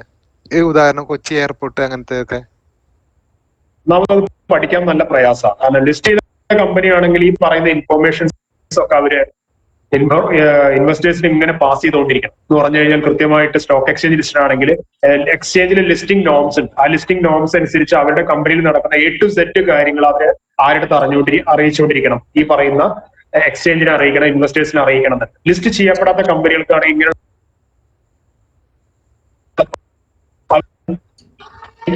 അവരെ അറിയിച്ചിട്ടില്ല എന്നുണ്ടെങ്കിലും ഇൻവെസ്റ്റേഴ്സ് പലതരത്തിലുള്ള റൂമേഴ്സ് ആയിട്ട് അത് അവിടെ കേട്ടു ഇവിടെ കേട്ടു എന്ന് പറഞ്ഞിട്ട് ഇൻവെസ്റ്റേഴ്സ് ഇങ്ങനെ ഒരു ഇരുട്ടിൽ നിൽക്കുന്ന അവസ്ഥയുണ്ടാകും. അതുകൊണ്ട് ലിസ്റ്റ് ചെയ്യാത്ത കമ്പനികളെ വല്ലാണ്ട് ആലോചിച്ച് അങ്ങനെയുള്ള കമ്പനികൾ ഒഴിവാക്കുന്നതാണ് എപ്പോഴും നല്ലതാണ് വ്യക്തിപരമായിട്ട് എന്റെ അഭിപ്രായം. നമുക്ക് ഇൻഫർമേഷൻസ് ഉള്ള കമ്പനികളുടെ ധാരാളം. വിവരം കിട്ടുന്ന കമ്പനികളെ കുറിച്ച് നമ്മൾ പിറകെ പോകുന്നതാണ് നല്ലത്. കാരണം ഇന്നൊരു വിവരം അല്ലെങ്കിൽ ലോകത്തെ നോളജ് ഷെയർ ചെയ്യുന്ന അല്ലെങ്കിൽ പെട്ടെന്ന് എല്ലാ വാർത്തകളും എല്ലായിടത്തും എത്തുന്ന ഒരു കാലഘട്ടം. ഇങ്ങനെ കുറച്ച് ആൾക്കാർ വിവരമൊന്നും കൊടുക്കാണ്ട് എന്തോ ഒരു തരത്തിൽ എന്തോ ഒരു എന്ന് പറഞ്ഞു കഴിഞ്ഞാൽ ഇത് കുറച്ച് പ്രയാസമുള്ള കാര്യം. സാറേ പിന്നെ ഒരു ഡൗട്ട്. ഹലോ, സംസാരിക്കുന്നത് പേര് പറയും. രതീഷ് പറയും. IPL പ്രൈസ് ഫിക്സിംഗ് അതെങ്ങനെയാണ് നടക്കുന്നത്? ഈ ബാൻഡ് ഉറുപ്പിയിലെ വരുന്നുള്ള ബാൻഡ് അത് എങ്ങനെയാണ് ഫിക്സ് ചെയ്യുന്നത്? ബാൻഡ് ഫിക്സേഷൻ നടക്കുന്നത് ഒരു IPO വരുമ്പോ ഒരു കമ്പനി അതിന്റെ മെർച്ചന്റ് ബാങ്കേഴ്സിനെ അപ്പോയിന്റ് ചെയ്യും.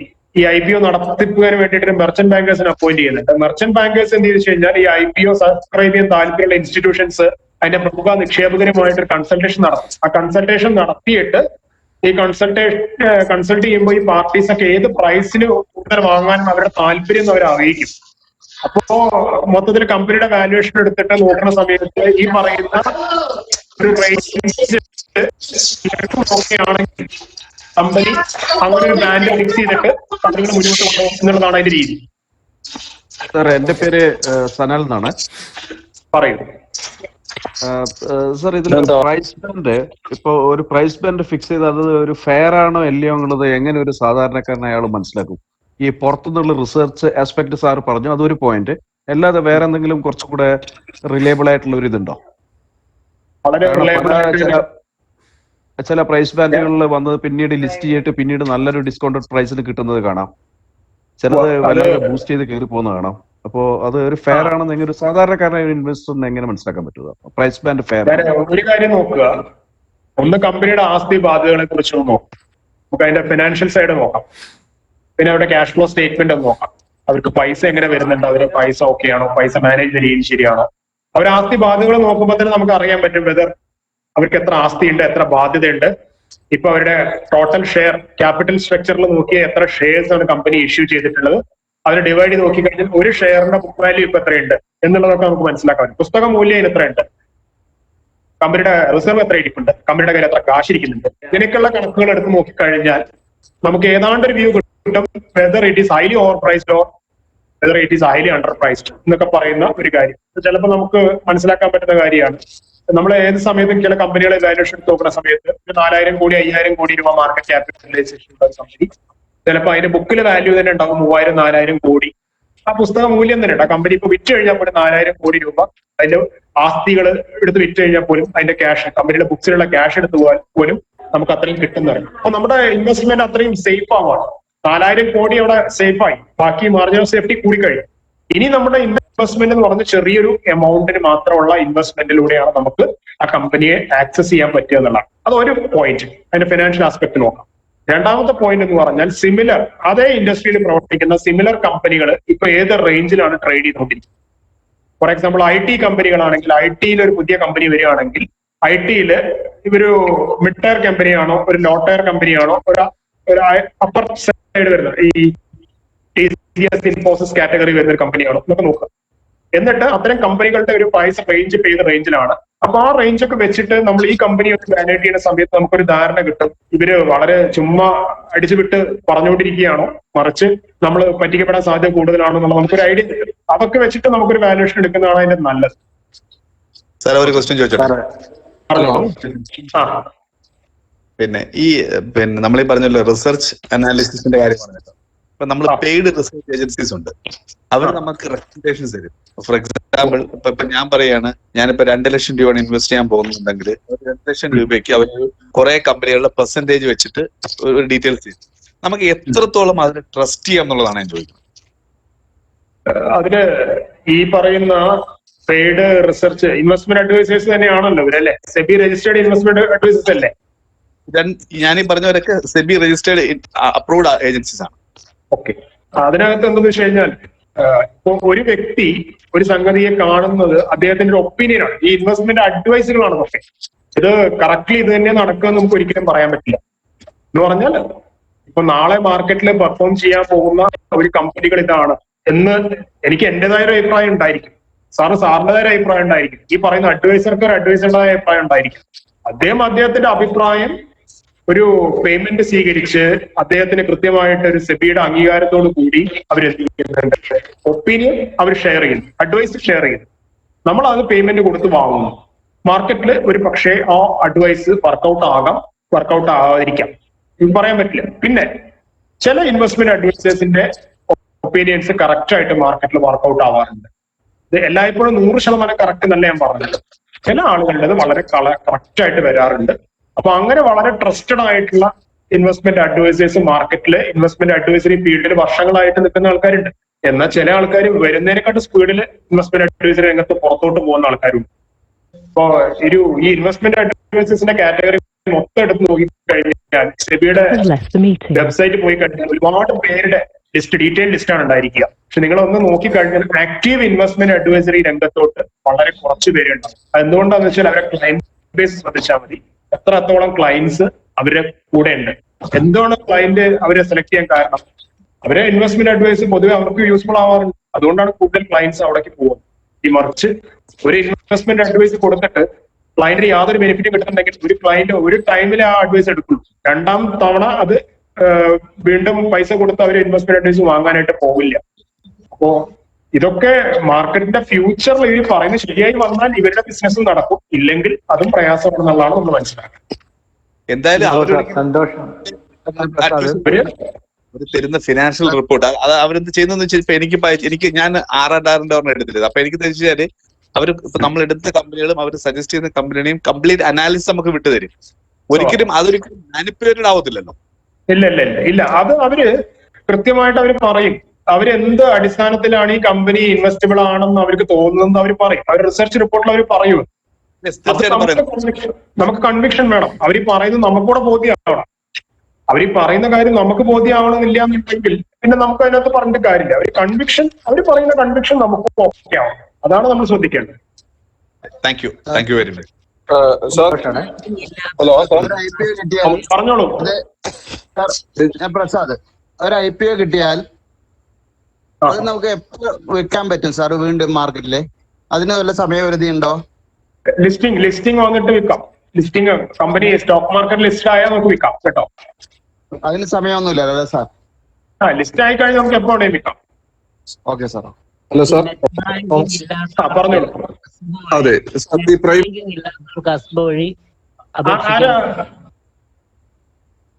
കേൾക്കുന്നില്ല. ആളുകൾക്ക് അസ്ബ വഴി അപേക്ഷിക്കാൻ പറ്റുമോ? നമ്മൾ ചെയ്യേണ്ട കാര്യം എന്ന് പറഞ്ഞാൽ ഫോം കളക്ട് ചെയ്യേണ്ടി വരും. സെൽഫ് സർട്ടിഫൈഡ് സിൻഡിക്കേറ്റ് ബാങ്ക്സിൽ പോയിട്ട് ഫോം കളക്ട് ചെയ്യേണ്ടി വരും. എന്നിട്ട് അക്കൗണ്ടില്, അതായത് ഇപ്പോ SBI, HDFC, ആക്സിസ് ഏതെങ്കിലും ബാങ്ക് അക്കൗണ്ട് മസ്റ്റ് ആണ്. ഈ ബാങ്ക് അക്കൗണ്ടിൽ നമ്മൾ അവിടെ പോയി ഇൻസ്ട്രക്ഷൻ കൊടുത്തിട്ട് അക്കൗണ്ടിൽ പൈസ ബ്ലോക്ക് ചെയ്യാനുള്ള കാര്യങ്ങൾ ചെയ്ത് ഫോം നമ്മൾ ബാങ്കിൽ സബ്മിറ്റ് ചെയ്താൽ മതി. നെറ്റ് ബാങ്കിങ് ഇല്ല എന്ന് വെച്ചിട്ട് നമുക്ക് IPO സബ്മിറ്റ് ചെയ്യാൻ പറ്റിയെന്നുള്ള പ്രശ്നം. പക്ഷെ നമ്മൾ ബാങ്കിൽ പോയിട്ട് ഫിസിക്കലി അത് കൊടുക്കേണ്ടി വരും. നെറ്റ് ബാങ്കിങ് ഉണ്ടെങ്കിൽ നമ്മൾ ആ അക്കൗണ്ടിൽ കൂടെ അസ്ബ ചെയ്യാൻ പറ്റില്ല. SBI അക്കൗണ്ട് ഉണ്ട്. നെറ്റ് ബാങ്കിങ്ങിൽ ഇതിന്റെ ഒരു പ്രൊവിഷൻ ഉണ്ടാവും അല്ലെ? അസ്ബ വഴി ചെയ്യാനുള്ള പ്രൊവിഷൻ ഉണ്ടാവും അല്ലെ? പേപ്പർ അപ്ലിക്കേഷൻ ഇപ്പൊ ഇല്ലല്ലോ. പേപ്പർ അപ്ലിക്കേഷൻ ഇല്ലല്ലോ. നേരിട്ട് ഇങ്ങനെ തന്നെയല്ലേ പറ്റുള്ളൂ? അസ്ബ വഴിയല്ലേ IPOക്ക് അപ്ലൈ ചെയ്യാൻ പറ്റുള്ളൂ? അതെ, അസ്ബ വഴി തന്നെ നമുക്ക് എന്ത് ചെയ്യണമെന്ന് വെച്ച് കഴിഞ്ഞാല്, ഈ പേപ്പർ അപ്ലിക്കേഷൻ എന്ന് പറഞ്ഞു കഴിഞ്ഞാൽ ഈ ഫോം സബ്മിറ്റ് ചെയ്യുന്നത് ബാങ്കിൽ കൊണ്ടുപോയി കൊടുക്കാം. അതിൽ തന്നെ ഈ അസ്ബ പോലെ തന്നെ പൈസ അവരുടെ ബാങ്ക് അക്കൗണ്ടിൽ പൈസ ബ്ലോക്ക് ചെയ്തിടുന്നുണ്ട്.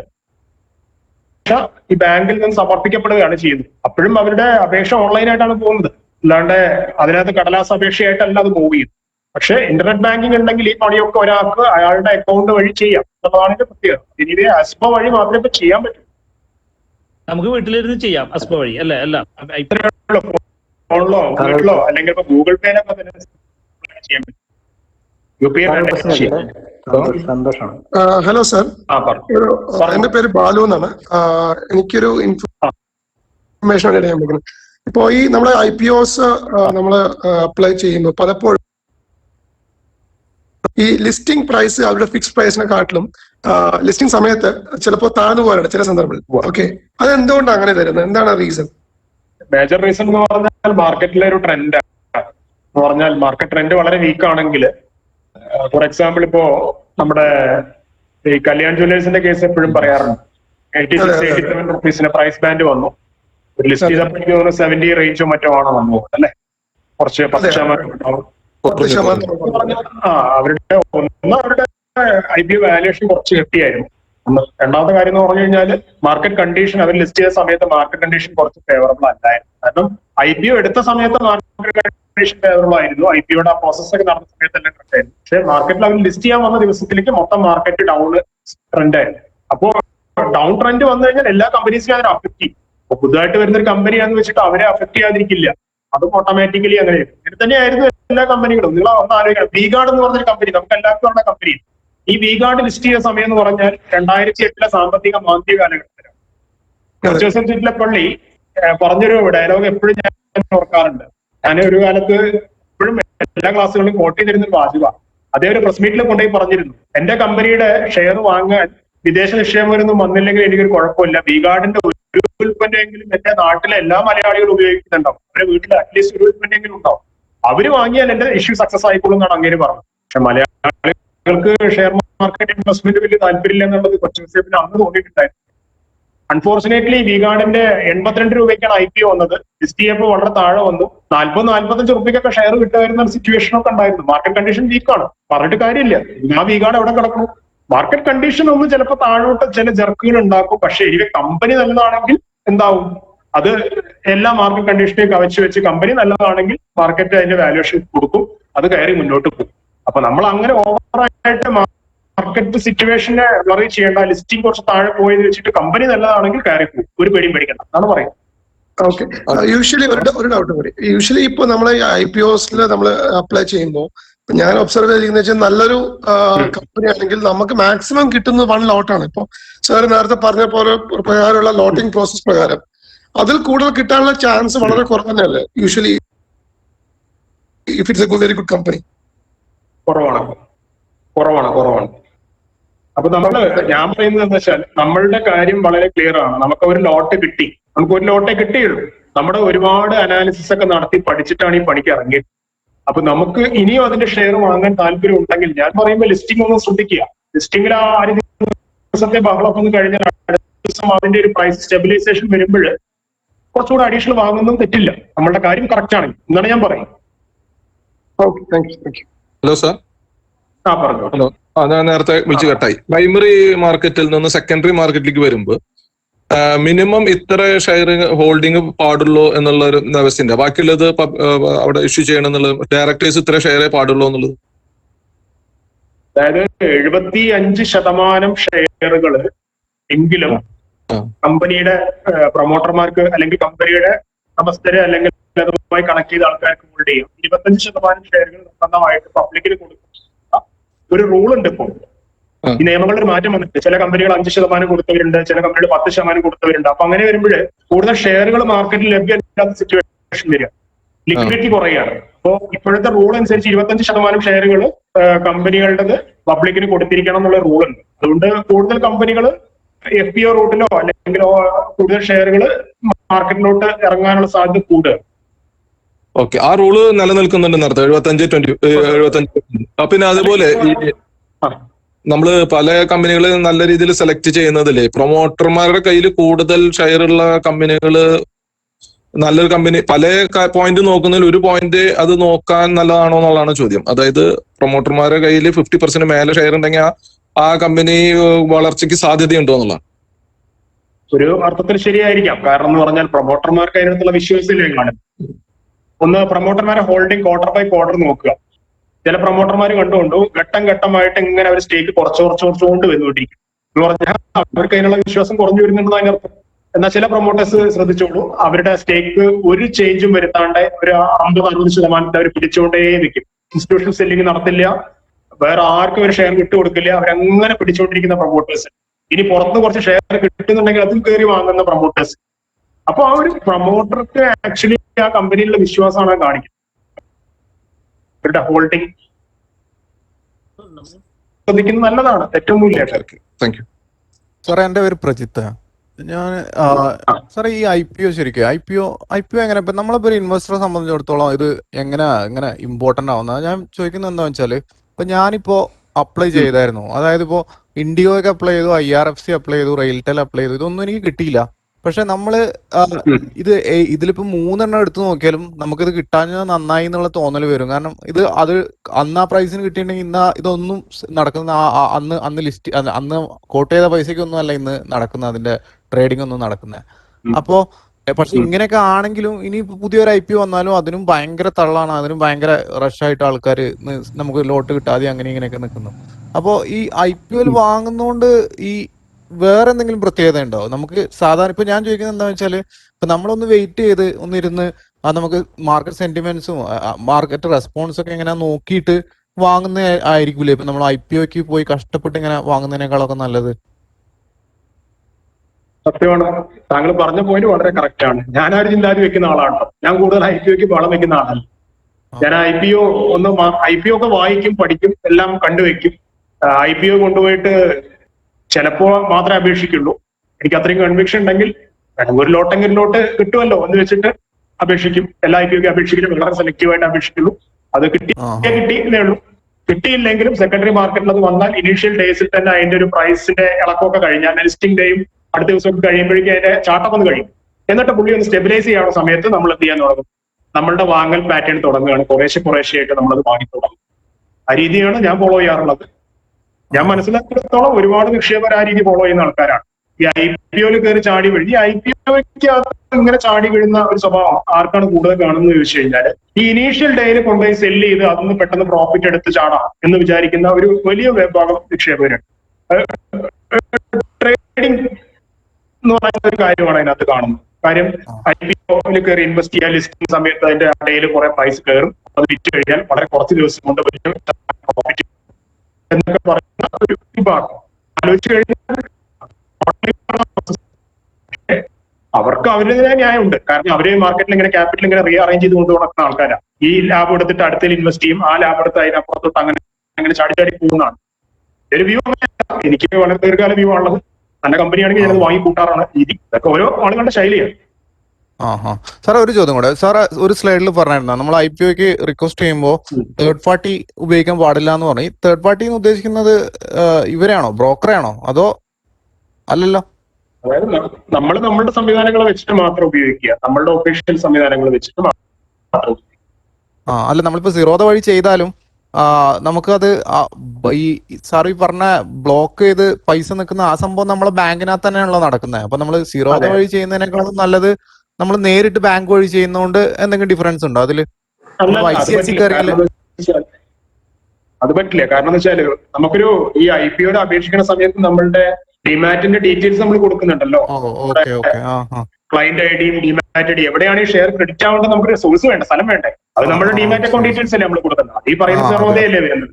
പിന്നെ ഫണ്ട് ട്രാൻസ്ഫർ ചെയ്യാനാണ് നമ്മൾ ഈ പറയുന്ന ബാങ്കിന്റെ റൂട്ട് വഴി പോവാം, അങ്ങനെയൊക്കെ പറയാം. ഓക്കെ സാർ, ക്ലിയർ ആണ്, താങ്ക്സ്. സാറേ ഈ അസ്ബ വഴി ചെയ്യുമ്പോ നമ്മൾ ആപ്ലിക്കേഷൻ കൊണ്ടുപോയി കൊടുക്കേണ്ടത് ബാങ്കിലാണോ? അതായത് ചില കേസുകളില് ഈ ഓൺലൈൻ ഫീസ് നമ്മൾ നോർമലി അസ്ബ വഴി ചെയ്യുമ്പോൾ അപ്ലിക്കേഷൻ കൊണ്ട് എവിടെയും കൊണ്ട് കൊടുക്കേണ്ട കാര്യമില്ല, നമുക്ക് ഓൺലൈനായിട്ട് ചെയ്യാൻ പറ്റും. നമ്മളുടെ വീട്ടിലിരുന്ന് നമ്മുടെ ഫോൺ ഉപയോഗിച്ച് നമുക്ക് ചെയ്യാൻ പറ്റുന്ന കാര്യം, അല്ലെങ്കിൽ നമ്മുടെ ലാപ്ടോപ്പ് ഉപയോഗിച്ച് നമുക്ക് ചെയ്യാൻ പറ്റുന്ന കാര്യമാണ്. എന്നാൽ ചില ആളുകളെ സംബന്ധിച്ചിടത്തോളം അവർക്ക് അത്ര സാങ്കേതിക പരിജ്ഞാനം ഉണ്ടാവില്ല. അപ്പൊ അവരെയും നമുക്ക് ഈ സംവിധാനത്തിൽ അവർക്കും ഒരുപക്ഷെ കുറച്ച് പ്രായമായ ആൾക്കാർക്കായിരിക്കാം, സീനിയർ സിറ്റിസനൊക്കെ ആയിരിക്കാം, അവർക്ക് ഒരുപക്ഷെ ബുദ്ധിമുട്ടുണ്ടായിരിക്കാം. ഇങ്ങനെയൊന്നും IPO ഓൺലൈൻ വഴി കയറി ചെയ്യാനുള്ള പ്രയാസം ഉണ്ടായിരിക്കാം. അപ്പൊ അവർക്ക് വേണമെങ്കിൽ ബാങ്ക് റൂട്ടില് IPO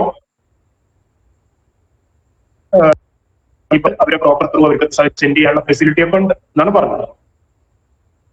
ഓൺലൈൻ ആണെങ്കിൽ ഇവരുടെ സൈറ്റ്, കമ്പനിയുടെ സൈറ്റിൽ കയറി ചെയ്യും. കമ്പനിയുടെ സൈറ്റിൽ കയറണ്ട. നമ്മൾ എന്ത് വെച്ചാൽ ഒന്നുകിൽ കമ്പനി രജിസ്ട്രാർ ഉണ്ട്, അല്ലെങ്കിൽ കമ്പനിയുടെ നമ്മുടെ ബ്രോക്കർമാര് പ്രൊവിഷൻ തരുന്നുണ്ട്. നമ്മുടെ സ്റ്റോക്ക് ബ്രോക്കിംഗ് അവരുടെ വെബ്സൈറ്റിൽ അല്ലെങ്കിൽ അവരുടെ പ്ലാറ്റ്ഫോമിൽ അവരെയുള്ള പ്രൊവിഷൻ ഉണ്ടാക്കിയിട്ടുണ്ട്.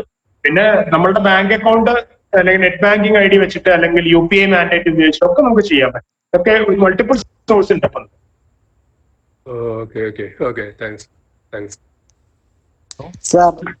പിന്നല്ലേ, ഹലോ പറഞ്ഞോളൂ.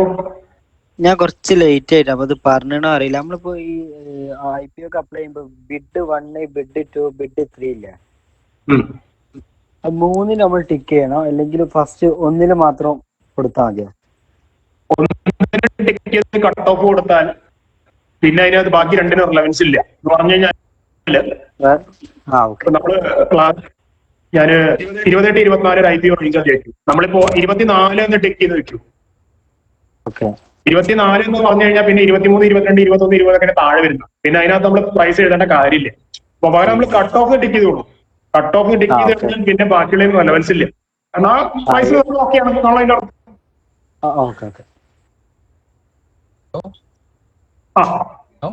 സാറേ, വാലിഡ് ക്വസ്റ്റ്യൻ ആണെന്ന് അറിയത്തില്ല. ജസ്റ്റ് നമ്മളിപ്പം IPO ഒരു ലോട്ട് പർച്ചേസ് ചെയ്യുന്നു, അപ്പൊ 60 രൂപയാണ് ഒരു ഷെയറിനെങ്കിൽ അടുത്ത ദിവസം ലിസ്റ്റ് ചെയ്യാൻ നേരത്തെ 60 താഴത്തോട്ട് പെട്ടെന്ന് തന്നെ പോകത്തില്ല. അതെങ്ങനെ അത്ര പെട്ടെന്ന് പോകുന്ന? നഷ്ടത്തിൽ ആൾക്കാർ വിൽക്കാൻ തയ്യാറാവും. നേരത്തെ പറഞ്ഞു ഗ്രേ മാർക്കറ്റ് എന്ന് പറഞ്ഞ സംഗതി പറഞ്ഞില്ലേ. മാർക്കറ്റിലെ സെന്റിമെന്റ്സിനനുസരിച്ചിട്ട് ഇതിന്റെ IPOയുടെ സബ്സ്ക്രിപ്ഷൻ റേറ്റും മറ്റു കാര്യങ്ങളൊക്കെ ഇതിന്റെ മാർക്കറ്റിന് പുറത്ത് വലിയ പ്ലെയേഴ്സ് ഉണ്ട്.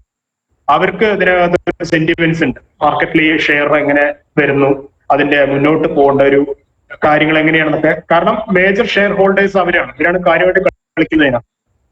അപ്പൊ അവര് ഇതിനൊരു പക്ഷേ ഗ്രേ മാർക്കറ്റ് പ്രീമിയം കൂടിയ ഷെയർ ഒക്കെ ആണെങ്കിൽ ചിലപ്പോൾ IPO ലിസ്റ്റിംഗ് ഡേറ്റിൽ വളരെയധികം പെട്ടെന്ന് കയറി പോകാനുള്ള സാധ്യത. ഇനി ചില ഘട്ടങ്ങളിൽ മാർക്കറ്റ് സെന്റിമെന്റ്സ് വളരെ വീക്ക് ആണെങ്കിൽ ഈ ഗ്രേ മാർക്കറ്റ് പ്രീമിയം പെട്ടെന്ന് താഴെ പോകും. അപ്പൊ അത് കൂടുതലായിട്ട് ആർക്കും വലിയ ഇൻസ്റ്റിറ്റ്യൂഷണൽ ഇൻവെസ്റ്റേഴ്സിനോ വലിയ ബ്രോക്കേഴ്സിന് അവർക്കൊന്നും വലിയ താല്പര്യം ഉണ്ടാവില്ല ഈ കമ്പനിയുടെ ഷെയർ. അപ്പൊ അങ്ങനെ വരികയാണെങ്കിൽ വലിയൊരു നോട്ടീസ് ചെയ്യപ്പെട്ടില്ല ഈ കമ്പനി. അങ്ങനെ നോട്ടീസ് ചെയ്യപ്പെട്ടിട്ടില്ല എന്നുണ്ടെങ്കിൽ എനിക്ക് തോന്നുന്നു അത് പറ്റ താഴെ പോകും. നമ്മളുടെ കല്യാണിനൊക്കെ പറ്റിയ മേജർ പ്രശ്നങ്ങളിലൊന്നതാണ് വലിയ തോതിലൊന്നും നിക്ഷേപകര്, നമ്മുടെ നാട്ടിലെ മലയാളികൾക്ക് ഭയങ്കര അറിയുന്ന കമ്പനി ആയിരിക്കാം, പക്ഷെ അവര് കമ്പയർ ചെയ്യുന്ന ടൈറ്റാനുമായിട്ടൊക്കെയാണ് വലിയ നിക്ഷേപകർ കമ്പയർ ചെയ്ത് കളഞ്ഞത്. ടൈറ്റാനുമായിട്ടൊക്കെയാണ് കല്യാണിനെ കമ്പയർ ചെയ്ത് കളഞ്ഞത്. ടൈറ്റാനെ വെച്ച് കല്യാണിനെ കമ്പയർ ചെയ്യുമ്പോൾ അവർക്ക് കല്യാണിന്റെ വാല്യൂ കാണാത്ത സിറ്റുവേഷൻ ഒക്കെയാണ് വന്നത്. ഓട്ടോമാറ്റിക്കലി അതിന്റെ പ്രൈസ് താഴെ പോകുന്നതാണ് കണ്ടത്.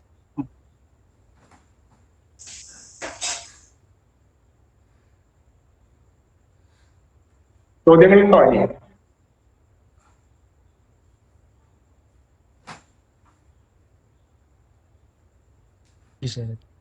ഇനി ചോദ്യങ്ങളില്ലെങ്കിൽ അവസാനിപ്പിക്കാൻ തോന്നുന്നു. ഹലോ, പറഞ്ഞോളൂ. ഞാൻ ഈ ക്ലാസ് ഇടക്ക് വേറൊരു കോളായിട്ട് മിസ്സായി പോയി. ഈ IPO എടുക്കണ ചെറുതായിട്ടൊന്ന് പറയാൻ പറ്റുമോ? IPO എടുക്കണ സ്റ്റെപ്പ്. സാർ എനിക്കൊന്ന് വാട്സപ്പ് ചെയ്താൽ ഞാൻ അതിനകത്ത് പറഞ്ഞില്ല കേട്ടോ. കാരണം എന്താ വെച്ചാല് ബാക്കി ഓൾറെഡി എല്ലാവരും കേൾക്കുന്നുള്ളതുകൊണ്ടേ സാറിനുള്ള സെപ്പറേറ്റ് ആയിട്ടുള്ള കാര്യം അറിയണ്ടല്ലേ. സാറൊന്ന് എനിക്ക് വാട്സപ്പ് ചെയ്താൽ ഞാൻ പറഞ്ഞു. സാർ അതിന്റെ സെക്കൻഡ് ക്ലാസ് യൂട്യൂബിൽ അപ്ലോഡ് ചെയ്തില്ലായിരുന്നു. ഞാൻ ആ ഫസ്റ്റ് ക്ലാസ് കണ്ടിട്ട് ഇത് തോന്നുന്നത്. സെക്കൻഡ് ക്ലാസ് ഇല്ല, നമ്മുടെ ഒരു ക്ലാസ്സും യൂട്യൂബിൽ ഇല്ല. ഇത് പ്യുവർലി സെബി പ്രൊവൈഡ് ചെയ്യുന്ന ഓൺലൈൻ ലിങ്കിലാണ് നമ്മൾ ക്ലാസ് എടുക്കുന്നത്. ഇപ്പൊ പ്രോഗ്രാം റെക്കോർഡിംഗ് ആണ്, പക്ഷേ ഈ റെക്കോർഡ് എനിക്ക് പോലും കിട്ടില്ല. അപ്പൊ അത് കിട്ടാത്തത് എനിക്ക് നിങ്ങൾക്ക് ഷെയർ ചെയ്യാനോ അത് യൂട്യൂബിൽ ക്ലാസ് റെക്കോർഡഡ് ആണ്. ഞാനത് കണ്ടതിന് യൂട്യൂബിൽ ഒരു ചാനലിൽ കണ്ടിട്ട് അതിനകത്ത് ലിങ്ക് കിട്ടിയിട്ടാണ് ഇങ്ങോട്ട് വന്നത്. ഡയറക്റ്റ് എനിക്ക് അറിയത്തില്ല. സെക്കൻഡ് ക്ലാസ് യൂട്യൂബില് ഞാനിതുവരെ അറിയുന്ന കാര്യമുണ്ടോ? എന്റെ ക്ലാസ് ഞാൻ കണ്ടിട്ടില്ല. ഞാൻ 60ഓളം ക്ലാസ് എടുത്തിട്ടുണ്ടായിട്ട് ഒരു ക്ലാസ് പോലും യൂട്യൂബിൽ വന്നിട്ടില്ല. ഞാൻ പ്രൈവറ്റ് ആയിട്ട് എടുത്ത പല ക്ലാസ്സുകളും യൂട്യൂബിൽ പല അവർക്ക് വേണ്ടി ചെയ്ത സെഷൻസ് ചിലരൊക്കെ അവരുടെ സൈറ്റ് വഴി ചെയ്തിട്ടുണ്ട്. എനിക്ക് യൂട്യൂബ് ചാനലും മറ്റു സംവിധാനങ്ങളും ഇല്ല, ഞാൻ അപ്ലോഡ് ചെയ്യാറില്ല. സാർ നേരത്തെ പറഞ്ഞ ഒരു കാര്യം, IPO വന്നു പിന്നെ ദിവസം തന്നെ മാർക്കറ്റിൽ റേറ്റ് കുറഞ്ഞു വരും എന്ന് പറഞ്ഞില്ലേ? അപ്പൊ കമ്പനി ഇപ്പൊ 100 കോടി രൂപയാണ് IPOയുടെ കളക്ട് ചെയ്തത്. അപ്പൊ ആ ഷെയറും ആ പ്രൈസും കറക്റ്റ് ആണ്. പിന്നെ ദിവസം വില കുറയണമെങ്കിൽ അത് വിൽക്കുമ്പോൾ തന്നെയല്ലേ, ആൾക്കാർ വില കുറച്ച് വിൽക്കുമ്പോൾ തന്നെയല്ലേ പ്രൈസ് കുറയാൻ പോണത്? സ്വാഭാവികമായിട്ടും അതിനകത്ത് ഡിമാൻഡ് ഇല്ലാത്തതുകൊണ്ടാണ്. അല്ല, ഇപ്പൊ കല്യാൺ ജ്വല്ലറിയുടെ ഷെയർ 87 ഉറുപ്പിക്ക് അങ്ങോട്ട് വന്നു. പിന്നെ ദിവസം അത് വില കുറയുമ്പോൾ ആ ഹോൾഡിംഗ് ഉള്ള ആൾക്കാർ വിൽക്കുമ്പോൾ തന്നെയാണല്ലോ ഡിമാൻഡ് കുറയുന്നത്, റേറ്റ് കുറയണത് അല്ലെ? അപ്പൊ മേടിച്ച ആൾക്കാർ എന്തെങ്കിലും തരത്തിൽ പിന്നെ ദിവസം എന്തെങ്കിലും ഒരു ഡിസഡ്വാൻറ്റേജ് കണ്ടിട്ടാണോ പെട്ടെന്ന് വിൽപ്പന സമ്മർദ്ദം വന്നതെന്ന് ചോദിക്കണം. അത് പല കാരണങ്ങളുണ്ട്. വ്യൂ ഉള്ള ആൾക്കാരുണ്ട്, അതേപോലെ അവർക്ക് ഒരു പക്ഷേ അത് ചെയ്തപ്പോ നന്നായിട്ട് ചെയ്യാൻ പറ്റും, അത് നല്ല രീതിയിൽ ലിസ്റ്റിംഗ് വരുന്നവർ ചെയ്യും. അത് പെട്ടെന്ന് 100-150 രൂപയ്ക്ക് പ്രതീക്ഷയിൽ അവർ വന്നു. പക്ഷെ ലിസ്റ്റ് ചെയ്ത് വന്നു താഴെ പോകുന്ന ആൾക്കാണ് അവർ പൈസ. അതാണ് സംഭവിച്ചത്. അപ്പൊ അവര് കിട്ടിയ വിലക്ക് വിറ്റ് ആ വിലക്ക് വിറ്റിട്ട് മാറിപ്പോകും.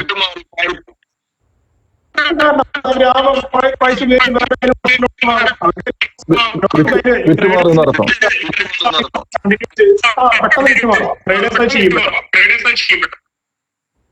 സാറേ, ഈ പ്രോസ്പെക്ടസിന് മുന്നത്തെ ബാലൻസ് ഷീറ്റും ബാക്കി എല്ലാ ഡീറ്റെയിൽസും ഉണ്ടാവില്ലേ? Okay, thank you.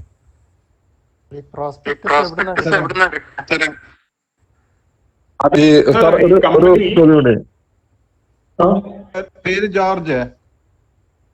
ഹലോ, പ്രോസ്പെക്ടസിന്റെ ചോദിച്ചേ സാറാ? ഹലോ, പ്രോസ്പെക്ടസിന്റെ ഒരു ചോദ്യം ചോദിച്ചാൽ മനോജ് സാറാണോ ചോദിച്ചത്? ഓക്കെ, പ്രോസ്പെക്ടസ് നമുക്ക് സെബിയുടെ വെബ്സൈറ്റിൽ അവര് പബ്ലിഷ് ചെയ്യും.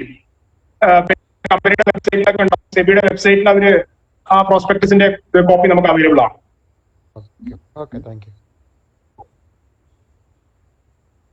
പേര് ജോർജ്. പറയൂ. ഈ കട്ട് ഓഫ് പ്രൈസ് നമ്മള് ടിക്ക് ചെയ്യുകയാണെന്നുണ്ടെങ്കിൽ നമ്മൾ എമൗണ്ട് എത്ര സാറേ? എന്ത് ബേസിസിലാണ് നമ്മൾ എത്ര എമൗണ്ട് ആണ് ബ്ലോക്ക് ചെയ്യേണ്ടത്? അതായത് നമ്മൾ മിക്കവാറും വരിക സ്വാഭാവികമായിട്ടും അതിന്റെ ഹൈ പ്രൈസ് തന്നെയായിരിക്കും അവര് ബ്ലോക്ക് ചെയ്തിട്ട് വെക്കുക. ആ പ്രൈസ് ബാൻഡിൽ ഹയർ പ്രൈസ് ആയിരിക്കും അല്ലേ സാറേ? ആയിരിക്കും, മിക്കവാറും തന്നെയാണ് വരിക. Thank you sir. Sir last sir നേരത്തെ പറഞ്ഞല്ലോ ഈ നമ്മള് പല സെബി രജിസ്റ്റേർഡ് ആയിട്ടുള്ള ആൾക്കാരെ സ്റ്റോക്ക് ടേക്കിംഗ് വിത്ത് പേയ്മെന്റോട് കൂടിയിട്ട് നമുക്ക് നല്ല അങ്ങനത്തെ രജിസ്റ്റേർഡ് ആയിട്ടുള്ള ആൾക്കാർ ആരാണെന്ന് ഫൈൻഡ് ഔട്ട് ചെയ്യാൻ വല്ല മാർഗമുണ്ടോ? അവരുടെ ട്രാക്ക് റെക്കോർഡ് നോക്കുക, അവരുടെ ക്ലയന്റ് ബേസ് നോക്കുക, അവര് പൊതുവെ പറയുന്ന അവര് മാർക്കറ്റ് കോൾസിന്റെ ചില സാമ്പിൾസ് ഒക്കെ നോക്കുക, പറയുന്നൊക്കെ നടക്കുന്നതാണോ. പിന്നെ ഒരാൾ ഒരു കാര്യം പ്രസന്റ് ചെയ്യുമ്പോഴോ ഒരാളുടെ ഒരു റിസർച്ച് റിപ്പോർട്ടോ കണ്ടു കഴിഞ്ഞാൽ അയാൾക്ക് അതിനെ കുറിച്ചുള്ള ഒരു ധാരണ എത്രത്തോളം ഉണ്ടെന്ന് നമുക്ക് വളരെ ക്ലിയർ ആയിട്ട് മനസ്സിലാവും. ഞാൻ എപ്പോഴും പറയാറുണ്ട്, ഞാൻ ഒരുപാട് റിസർച്ച് റിപ്പോർട്ടുകൾ വായിക്കുന്നു. ബേസിക്കലി എനിക്ക് റിസർച്ച് അനലിസ്റ്റ് ആയിട്ട് വർക്ക് ചെയ്യാനുള്ള ഒരു ക്വാളിഫിക്കേഷൻസ് എനിക്കുണ്ട്. പക്ഷെ എനിക്ക് എന്റെ പ്രൊഫഷൻ കൊണ്ട് ഞാൻ ആക്ച്വലി ഒരു ടീച്ചർ ആയതുകൊണ്ട് ഒരു ഗവൺമെന്റ് സാലറി വാങ്ങുന്ന വ്യക്തിയാണ്, എനിക്കത് പ്രവർത്തിക്കാൻ പറ്റില്ല. പക്ഷെ പ്രൊഫഷൻ എനിക്കറിയാം. അതുകൊണ്ട് തന്നെ ഈ ഒരു ഫീൽഡിൽ റിസർച്ച് റിപ്പോർട്ട് തയ്യാറാക്കുന്ന ഒരുപാട് റിപ്പോർട്ട്സ് വായിക്കുന്ന വ്യക്തിയാണ്. അപ്പോൾ എനിക്ക് മനസ്സിലാവുന്ന കാര്യം, ചില റിസർച്ച് റിപ്പോർട്ട് വായിച്ചു കഴിഞ്ഞാൽ ഒരു സംശയം ഉണ്ടാവില്ല, വളരെ പെർഫെക്റ്റ് ആയിരിക്കും. അത് വളരെ പറഞ്ഞ് നമുക്ക് വളരെ സിമ്പിൾ ആയിട്ട് നമുക്ക് ഓരോ കൺസെപ്റ്റും ക്ലിയർ കട്ടായിട്ടും വരും. അങ്ങനെയുള്ള പെർഫെക്റ്റ് അഡ്വൈസേഴ്സ് ഉണ്ട്. എന്നാൽ ചിലതുണ്ട് അതങ്ങ് വായിച്ചു കഴിഞ്ഞാൽ ഇത് എന്താ പറഞ്ഞു വെച്ചതെന്നും അറിയില്ല. ഇവര് കുറെ കോംപ്ലിക്കേറ്റഡ് ആക്കി നമ്മളെ ഒന്നും ഒരു തരത്തിലും മനസ്സിലാക്കാത്ത രീതിയിലുള്ള റിസർച്ച് അനലിസ്റ്റ്. ഇതൊരു കഴിവാണ്, ശരിക്കും ഒരു പ്രൊഫഷണൽ സ്കില്ലാണ്. നല്ല കഴിവുള്ള റിസർച്ച് അനലിസ്റ്റുമാരും ഇൻവെസ്റ്റ്മെന്റ് അഡ്വൈസേഴ്സും ഈ ഫീൽഡിലുണ്ട്. അവരെ സെർച്ച് ചെയ്യാനും കണ്ടെത്താനും നമ്മളൊരു സമയം മെനക്കെട്ടാൽ നല്ലതാണെന്നാണ്. അവർക്ക് പേയ്മെന്റ് കൊടുക്കുന്നതിന് യാതൊരു തെറ്റുമില്ലെന്ന് ഞാൻ പറയും. ഞാൻ യൂസ് ചെയ്യാറുണ്ട് അവരുടെ പല സർവീസുകളും. ഞാൻ പലതും യൂസ് ചെയ്യുന്ന വ്യക്തിയാണ്. കാരണം എനിക്ക് ഫുൾ ടൈം ഒരു റിസർച്ച് വിങ് ഡെഡിക്കേറ്റഡ് വിങ് എനിക്ക് കൊണ്ടുനടക്കാൻ പറ്റില്ല. കാരണം എനിക്ക് മറ്റൊരുപാട് തിരക്കുകളുണ്ട്. അപ്പോൾ ഇത് ഫുൾ ടൈം അതിനകത്ത് ഇരിക്കുന്ന ആൾക്കാരാണല്ലോ ഇവര്. അപ്പൊ അവരുടെ കാര്യങ്ങൾ അവരുടെ സർവീസ് എടുക്കുന്നതിൽ യാതൊരു തെറ്റുമില്ല. അപ്പൊ സാറ് സെബിയുടെ ഒഫീഷ്യലായിട്ടുള്ള ഗവൺമെന്റ് എംപ്ലോയി ആണ് അല്ലെ? ഞാൻ ജോലി ചെയ്യുന്നത് തൃശ്ശൂരിലെ വടക്കാഞ്ചേരി NSS കോളേജിലെ കോമേഴ്സ് വിഭാഗം മേധാവിയാണ്. അപ്പോ സ്വാഭാവികമായിട്ടും എനിക്ക് ഗവൺമെന്റിന്റെ സാലറിയാണ് വരുന്നത്. അതുകൊണ്ട് ആ ഒരു ഇതിലാണല്ലേ? ഓക്കെ. ഞാൻ വിചാരിച്ചു സെബി പബ്ലിക്കിന്റെ അവയർനെസ് റൈസ് ചെയ്യാൻ വേണ്ടി സെബി ചില ക്ലാസ്സുകൾ കണ്ടക്ട് ചെയ്യാറുണ്ടല്ലോ പല ഭാഗത്ത്. അത് അങ്ങനെയുള്ള സെബി ഒഫീഷ്യൽ സെബി നമ്മൾ എംപാനൽ ചെയ്തിരിക്കുകയാണ് ജനങ്ങൾക്ക് അവയർനെസ് കൊടുക്കാൻ വേണ്ടി. ഓക്കെ. എംപാനൽ ചെയ്തിട്ടുണ്ടായിരിക്കുന്നല്ലേ? ഓക്കെ. ഈ ഗ്രേ മാർക്കറ്റിൽ എങ്ങനെയാണ് നമുക്ക് ഷെയർ വെക്കാൻ? നമുക്ക് അലോട്ട്മെന്റ് കിട്ടിയിട്ടുണ്ടെങ്കിൽ IPO അത് നിങ്ങൾ ഒഫീഷ്യലി ഡീൽ ചെയ്യേണ്ടി വരും. ഗ്രേ മാർക്കറ്റ് പാർട്ടിസിപ്പൻസിനെ നിങ്ങൾ കോൺടാക്ട് ചെയ്യേണ്ടി വരും, എന്നിട്ട് അവരുമായിട്ട് ഡീൽ ചെയ്യേണ്ടി വരും. അല്ലാതെ ബ്രോക്കർ വഴി ഒന്നും ചെയ്യാനുള്ള ഓപ്ഷൻ ഇല്ല അല്ലേ? ഇല്ല, നമ്മളുടെ അത് എളുപ്പമുള്ള പണിയല്ല. ഒന്നാമത് അത് അൺഒഫീഷ്യൽ എന്ന് പറഞ്ഞാൽ അതിനകത്ത് പല കാര്യങ്ങൾ കിട്ടണം, നമുക്ക് അറിയില്ല. പരമാവധി അത്തരം കാര്യങ്ങളൊന്നും ചെയ്യാതിരിക്കാൻ നല്ലതെന്ന് ഞാൻ പറയും. അപ്പൊ ഞാൻ ഇന്ന് അവസാനിപ്പിക്കുകയാണ്. നമുക്ക് നാളെ ക്ലാസ് ഉണ്ട്, മറ്റന്നാൾ ക്ലാസ് ഉണ്ട്. നാളത്തെയും മറ്റന്നാളത്തെയും ക്ലാസ്സിന്റെ കാര്യങ്ങളൊക്കെ ഞാൻ പറയാം. ഈ കാര്യത്തിൽ ഇന്നത്തെ ടോപ്പിക്കിൽ ആർക്കെങ്കിലും എന്തെങ്കിലും സംശയങ്ങൾ ഉണ്ടെങ്കിൽ എനിക്ക് വാട്സപ്പ് ചെയ്തോളൂ. ഞാൻ കഴിഞ്ഞ തവണ ചോദിച്ച എല്ലാവരുടെ ചോദ്യങ്ങൾക്കും വാട്സപ്പ് ചെയ്യാൻ മറുപടി അയച്ചിട്ടുണ്ട്. ഇനി ഏതെങ്കിലും ആർക്കെങ്കിലും വിട്ടുപോയിട്ടുണ്ടെങ്കിൽ ഒന്ന് റിമൈൻഡർ ചെയ്ത് കഴിഞ്ഞാൽ അതിന് ഞാൻ എല്ലാവർക്കും നന്ദി. Thank you.